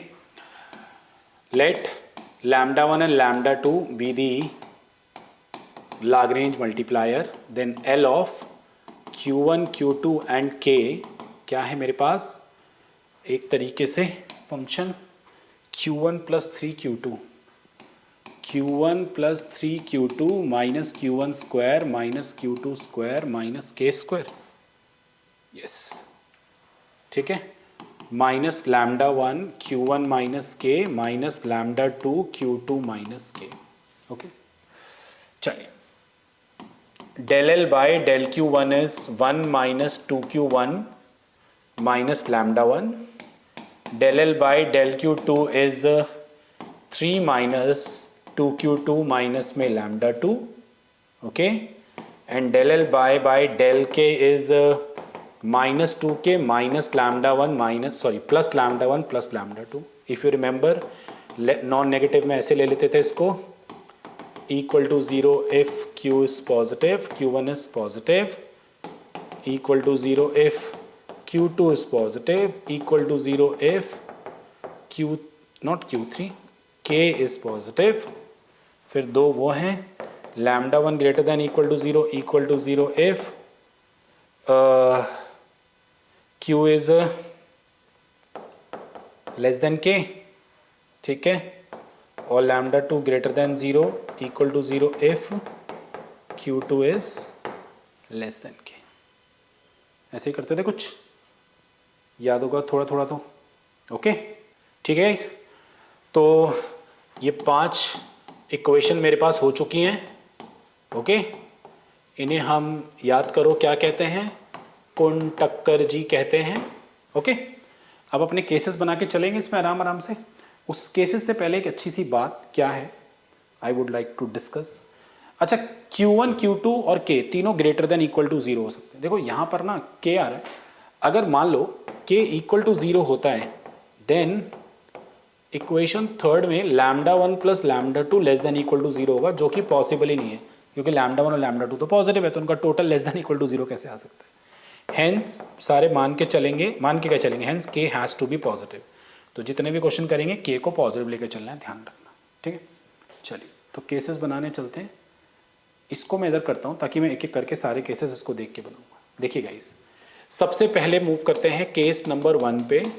क्या कह रहा है जी केस नंबर 1? केस नंबर 1 में पहले कंस्ट्रेंट है ना मेरे पास, 2 है ना, Q1 और Q2 less than equal to K, less than equal to K. तो पहले Q1 भी लेस देन के ले लो एंड Q2 भी लेस देन के ले लो, means both are non binding constraint, non binding constraint और नॉट एक्टिव कंस्ट्रेंट, आप ऐसे भी लिख सकते हो, इनएक्टिव कंस्ट्रेंट। सो λ1 भी 0 एंड λ2 भी 0। तो एक एक करके अगर चलें, इक्वेशन 1 में आए अगर हम लोग ध्यान से देखेंगे, λ1 और अच्छा इक्वेशन 1 छोड़ो, इक्वेशन 3 पे आ जाओ पहले, जहाँ λ1 λ2 दोनों आ रहे हैं। K तो पॉजिटिव ही है, वो तो मुझे पता है, तो -2K plus λ1 plus λ2 equal to 0 लेके चलना पड़ेगा because we know K positive, तो ये तो इक्वल टू 0 रहेगी। तो λ1 plus λ2 equal to 2K not possible, क्योंकि ये दोनों 0 0 हैं और ये 2K है और K क्या है तुम्हारे पास, पॉजिटिव है, तो ये तो पॉसिबल ही नहीं है गाइस, तो हो ही नहीं सकता। तो केस 1 से no result is coming out. चलिए आगे बढ़ते हैं केस 2 पे। देखिए केस 2, केस 2 में मैंने क्या किया, मैंने Q1 को इक्वल टू K ले लिया एंड Q2 को लेस देन K ले लिया। अच्छा, Q1 ग्रेटर देन 0 हो जाएगा क्योंकि K पॉजिटिव है, तो ये मैंने ले ली बाइंडिंग कंस्ट्रेंट और ये ले ली मैंने नॉन बाइंडिंग। जो नॉन बाइंडिंग होती है उसका जो मल्टीप्लायर होता है वो 0 होता है और ये पॉजिटिव होगा। Since Q1 is K which is positive, तो Q1 भी पॉजिटिव हो गया इक्वेशन 1 में, तो अगर Q1 पॉजिटिव है तो ये इक्वल टू 0 में काउंट होगा। तो अगर मैं बात करूं इक्वेशन 1 की, तो 1 माइनस 2K1 माइनस में λ1 इक्वल टू 0, Q1 की वैल्यू K है गाइस, तो फाइनली λ1 की वैल्यू 1 माइनस 2K आ गई।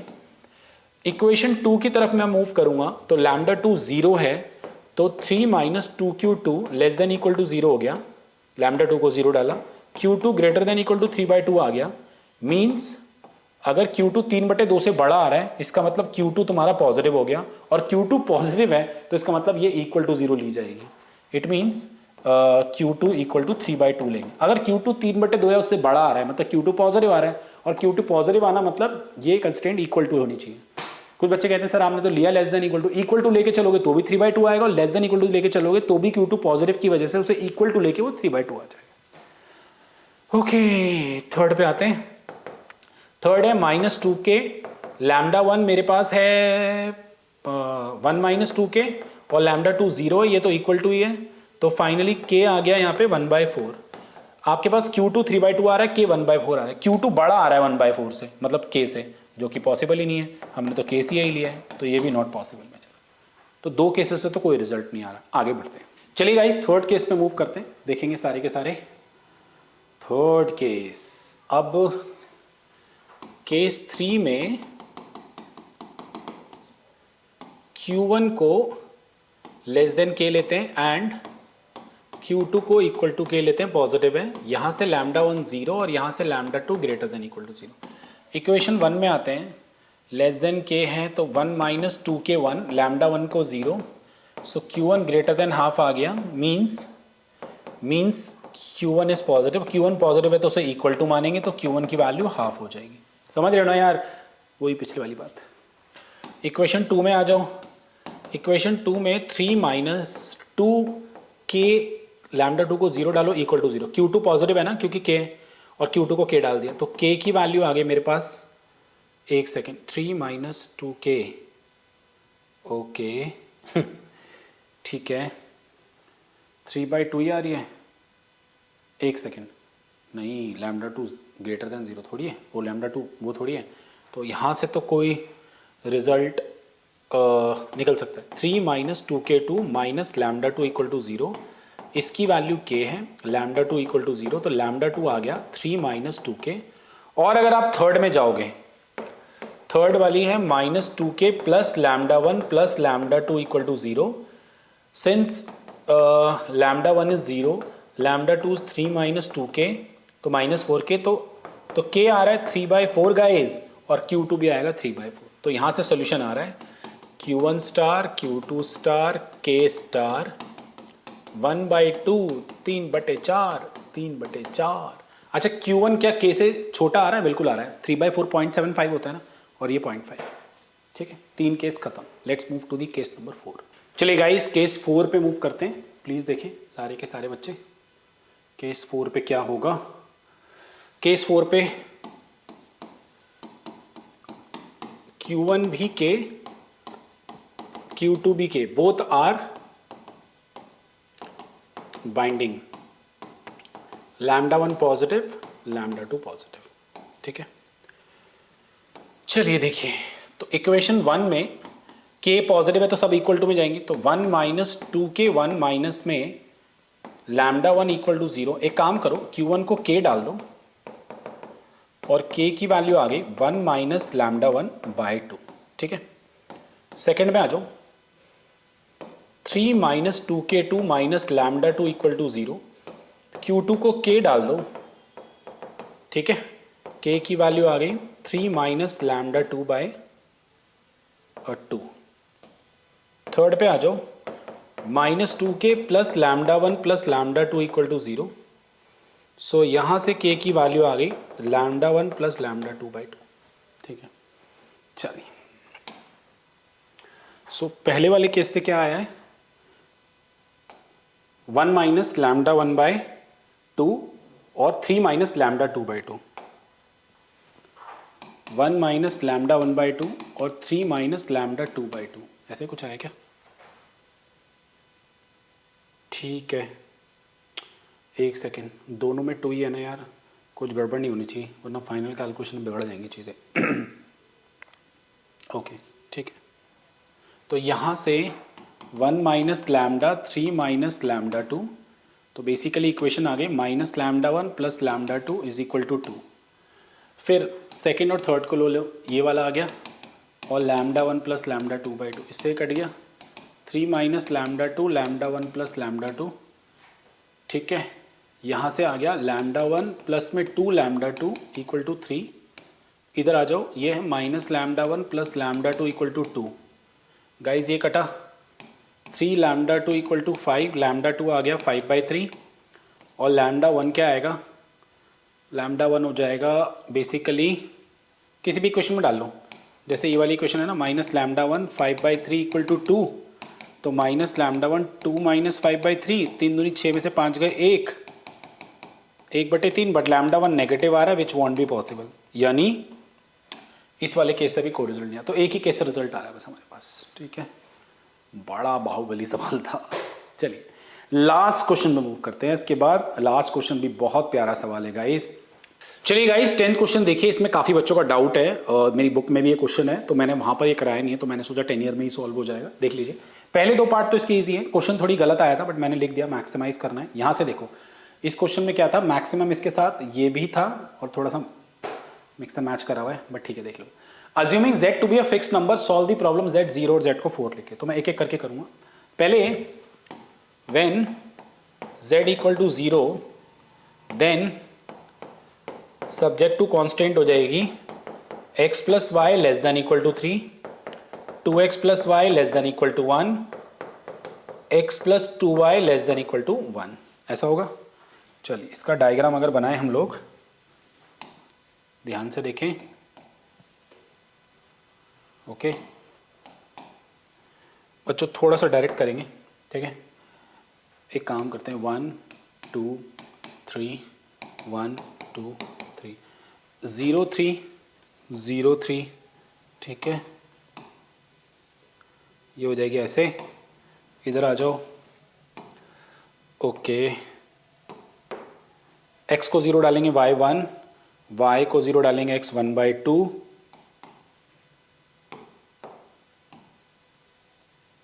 ठीक है, यहाँ लिख दूँ 1/2, 0 1, ठीक है। इसमें x को 0 डालेंगे y 1/2, y 1/2 और y को 0 डालेंगे x 1, ठीक है।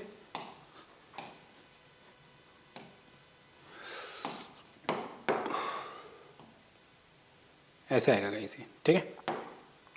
फाइनली ये शेडेड पोर्शन हो जाएगा लेस देन इक्वल टू है, ओके।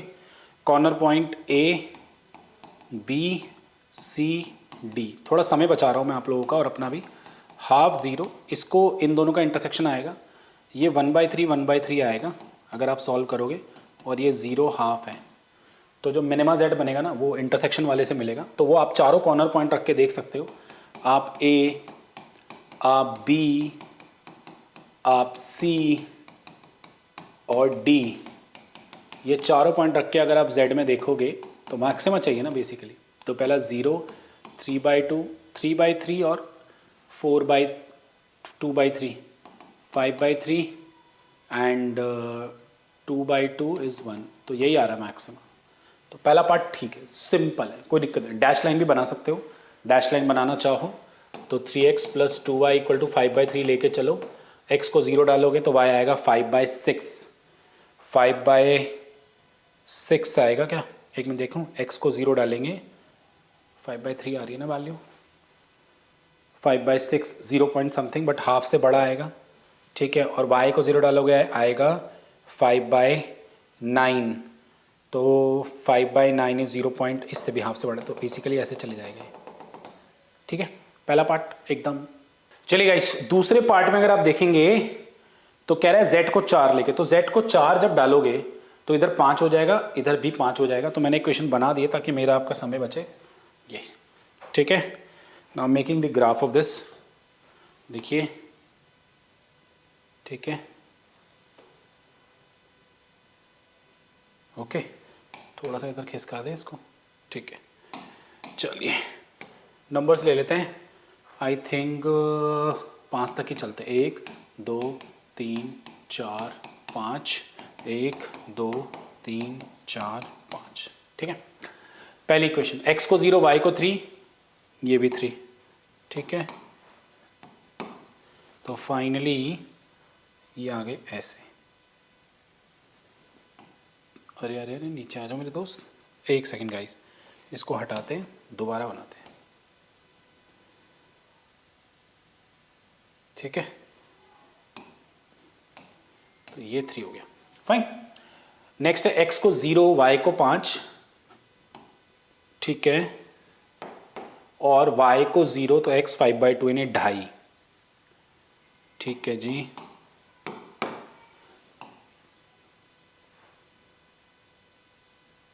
ठीक है, कूल है।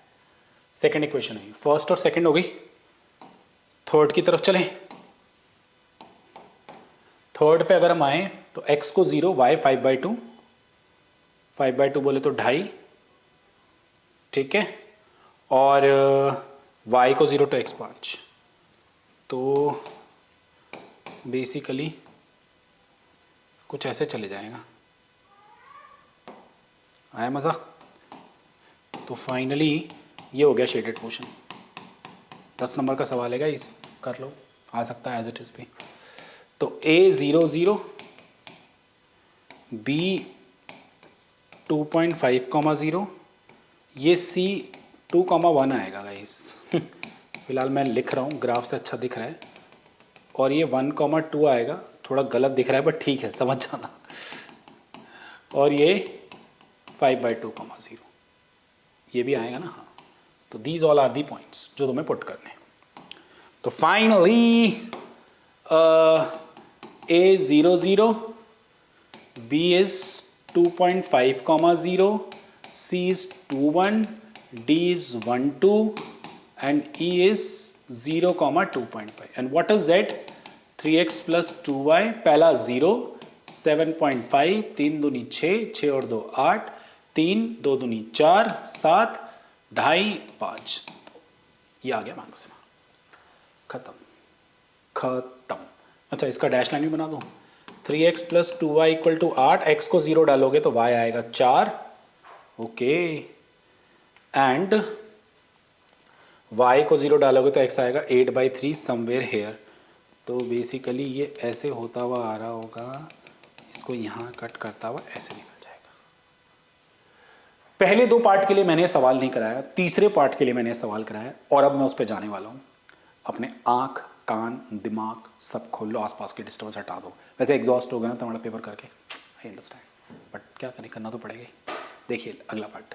चलिए गाइस, अब इसका वो पार्ट जिसके लिए काफ़ी बच्चे 10 ईयर का वीडियो देख रहे हैं, और इस पार्ट को समझने के बाद सिर्फ इसी पार्ट के लिए इस वीडियो पे कमेंट जरूर करना प्लीज़, थैंक यू। कराने तो दो पहले, ठीक है, अभी मत करो। कह रहे हैं solve the problem for any fix value of z belongs to 0 से इन्फिनिटी। अभी z 0 था, 4 था, बट 0 से इन्फिनिटी पे maximal value of the criteria function बताओ, find this function and maximize it.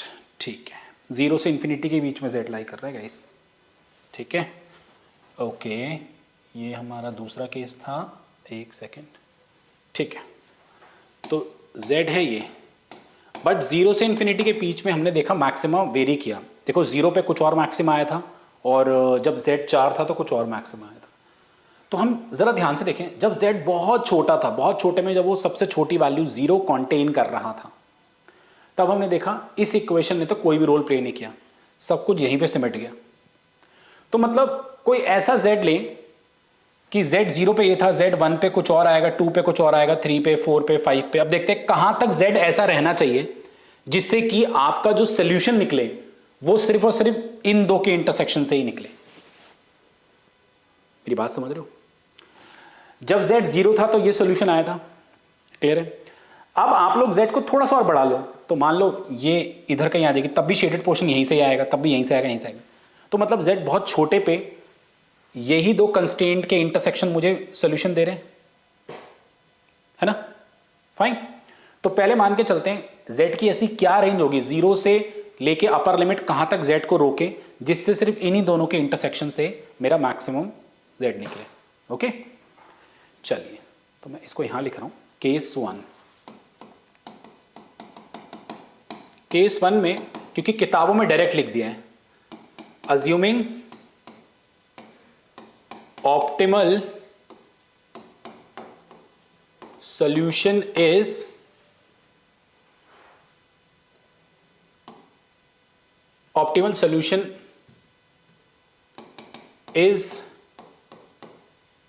determining using the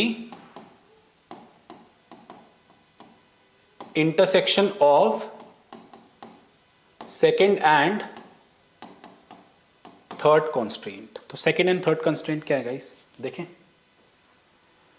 2x + y = 1 + z, intersection निकालना, and x + 2y = 1 + z। ठीक है, देखिए 2x + y = 1 + z और x + 2y = 1 + z। ठीक है, सॉल्व करें इसको, नीचे वाले को 2 से मल्टीप्लाई कर लो, ठीक है, 2 + 2z, ये कैंसिल, -3y -z -1, y आ रहा है z + 1/3, इसे y स्टार लेट कर लो, और x भी यही आएगा z + 1/3 x स्टार। ठीक है, हमने देखा कि वो x + y = 3 कोई कॉन्ट्रीब्यूशन नहीं दे रहा, वो रिडेंडेंट है, तो उससे नीचे ही इन दोनों के इंटरसेक्शन से सेकेंड और थर्ड से निकल रहे हैं। सो x स्टार y स्टार आ गई है, बट अभी z नहीं पता लगा ना, z क्या लेना चाहिए, 1 + z/3, 1 + z/3। अब मुझे एक बात बताओ, जब मेरा ओवरऑल आंसर इन्हीं दो से आ रहा है, तो ये जितने भी ऑप्टिमल पॉइंट्स हैं, ठीक है, उस पे ये वाली जो कंस्ट्रेंट है वो इक्वल टू तो नहीं होगी, वो हमेशा लेस देन ही होगी, है ना? फाइन, मतलब ये सारे के सारे पॉइंट इसको लेस देन 3 बनाएंगे, इक्वल टू 3 तो सिर्फ इस पे बनेगी, ठीक है, सिर्फ इस लाइन पे बनेगी ना, वरना लेस देन 3 पे काउंट होगा। Means in first constraint which is x + y <= 3, तो अगर मैं x स्टार y, भाई जो भी ऑप्टिमल सोल्यूशन आए वो सारी कंस्ट्रेंट को साइमल्टेनियसली होल्ड भी तो करनी चाहिए, है ना बेटा। अब वो इक्वल टू में इसको कर रहे हैं और लेस देन में इसको कर लेंगे। तो this is 1 plus Z by 3, 1 plus Z by 3 less than equal to 3। This is 2 plus 2z less than equal to 9, 2z less than equal to 7, z आ गया लेस देन 7/2। इसी की तलाश रहती है बच्चों, सोल्यूशन में मिलता ही नहीं है बच्चों। तो केस 1 कब अकर करेगा, आप तब लिख देना जब z 0 से 7/2 के बीच अकर करेगा। Okay, and in that scenario what is your maximum z guys? My maximum z star, max z है क्या, देख लो एक बारी। 3x plus 2y, 3x star plus 2y star, तो basically thrice of 1 plus Z by 3, twice of 1 plus Z by 3 means 3 और 2 5, 3 LCM ले लो यार पहले तो, 3 और 2 5 और 3z और 2z 5z बाई 3। ठीक है, कब है ये, इस केस में है। और मैक्सिमम वैल्यू कब होगी, जब z की बड़ी वैल्यू आएगी। तो z कब आएगा, when z is 7/2, then this will give you the maximum value. ठीक है, 5 प्लस में 5 7/2/3, वो आप कैलकुलेट कर लेना, नॉट अ बिग डील। आप इसको बेसिकली ऐसे लिख देना, ये आपका z स्टार एक तरीके से फंक्शन बनेगा, मैक्सिमम z स्टार। आप इसको ऐसे भी लिख देना, कुछ कुछ किताबें इसको ऐसे भी लिखती हैं। एंड मैक्सिमा कब अकर करेगा आप लोगों के पास फंक्शन का, जब z 7/2। वैसे तो देखो इनकी बहुत सारी वैल्यूज के बीच में आ सकता है, बट सबसे बड़ी वैल्यू z की कब आएगी, सॉरी मैक्सिमम वैल्यू कब आएगी फंक्शन की, जब z की वैल्यू 7/2 होगी। अच्छा, एक ज़रूरी बात जो मैं I would like to discuss with you, since आप लोग कोशिश करना, मैंने जैसे इस केस में ये जो z है और ये वाला जो z है, ये दोनों एक तरह से अलग अलग बातें हैं। तो आप चाहो तो इसको मैक्स, क्योंकि शायद क्वेश्चन में भी मुझे जहाँ तक लगता है इसको z नहीं माना, क्योंकि मेरे को आदत है हमेशा मैक्स में को z मानने की। तो आप इसको z की जगह u लिख लेना यार, हाँ, तो कन्फ्यूजन ना हो जाए प्लीज़, क्योंकि ये z और वो z अलग अलग है। ओके, ठीक है, ज़्यादा बड़ी बात नहीं है, तो सिंपल सी बात है। तो मैक्सिमम u स्टार ले लेना, और which is a function of z। ठीक है, एंड ये सबसे बड़ी वैल्यू कब प्रोवाइड करेगा आपको u स्टार की, जब z की वैल्यू 7/2 होगी। Okay, so case number 1 is clear सबको। केस नंबर 1 काफ़ी किताबों में ऐसे बनाया हुआ है, जब z की वैल्यू क्या हो, 0 से 7/2 के बीच हो। ओके, अब बात करते हैं 0 से 7/2 के बीच में। तो हमारे पास जो सोल्यूशन है वो सेकेंड और थर्ड कंस्ट्रेंट के इंटरसेक्शन से निकल कर आ रहा है। अब देखते हैं 7/2 से बड़े में क्या सिनारियो होना चाहिए। तो हम लोगों ने ये पाया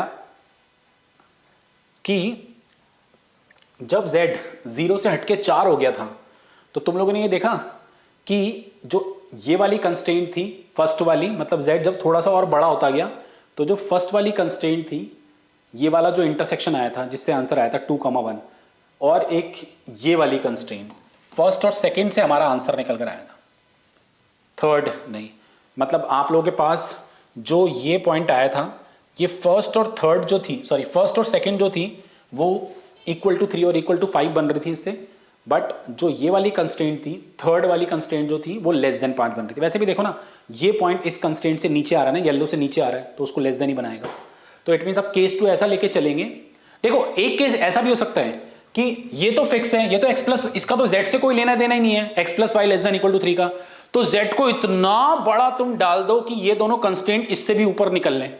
अगर ये दोनों कंस्ट्रेंट इससे भी ऊपर निकल लेंगी तो सिर्फ x plus Y equal to 3 से ही आंसर आ जाएगा। वो मैं केस 3 पे आऊंगा, बट अभी मैं वो सिनारियो बताने जा रहा हूं कि मैंने देखा जब z थोड़ा सा बड़ा हुआ, 4 पे मैंने ये फाइंड किया कि यार 4 पे मैंने ये देखा कि आप लोगों के पास जो आपका ऑप्टिमल सोल्यूशन आ रहा था, वो फर्स्ट और सेकंड कंस्ट्रेंट के इंटरसेक्शन से निकल कर आ रहा था। ठीक है, तो अब हम यही केस लेके चलेंगे। देखिए केस 2,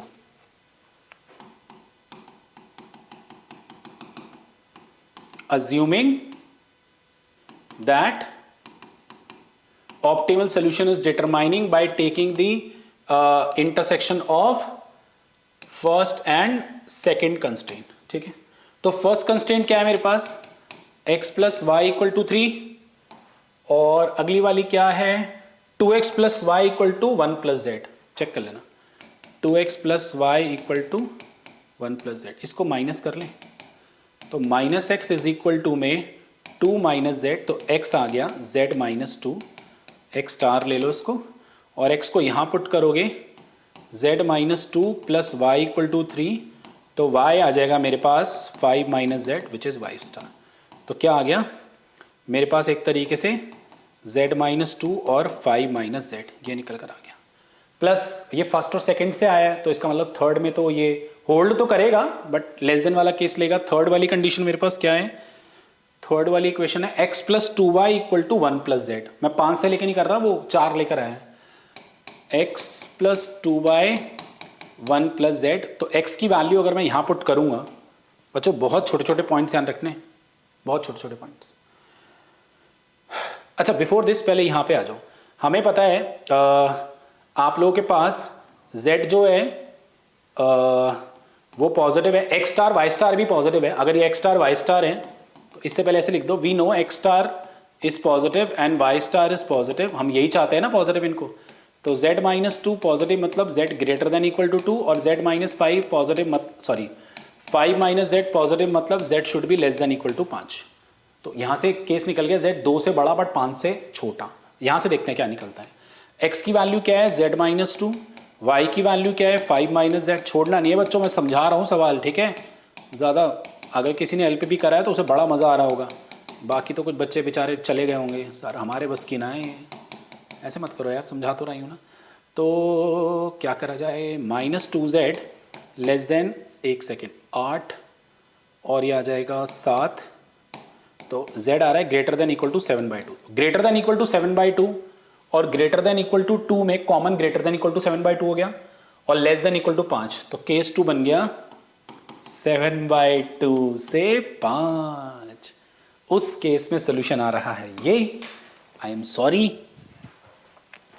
तो finally maximum u star is 3x star plus 2y star, यही है यार, चेक करूं, 3x star plus 2y star, और ये है मेरे पास z minus 2 plus 5 minus Z, 3z minus 6 plus 10 minus 2z, this will become z plus 4।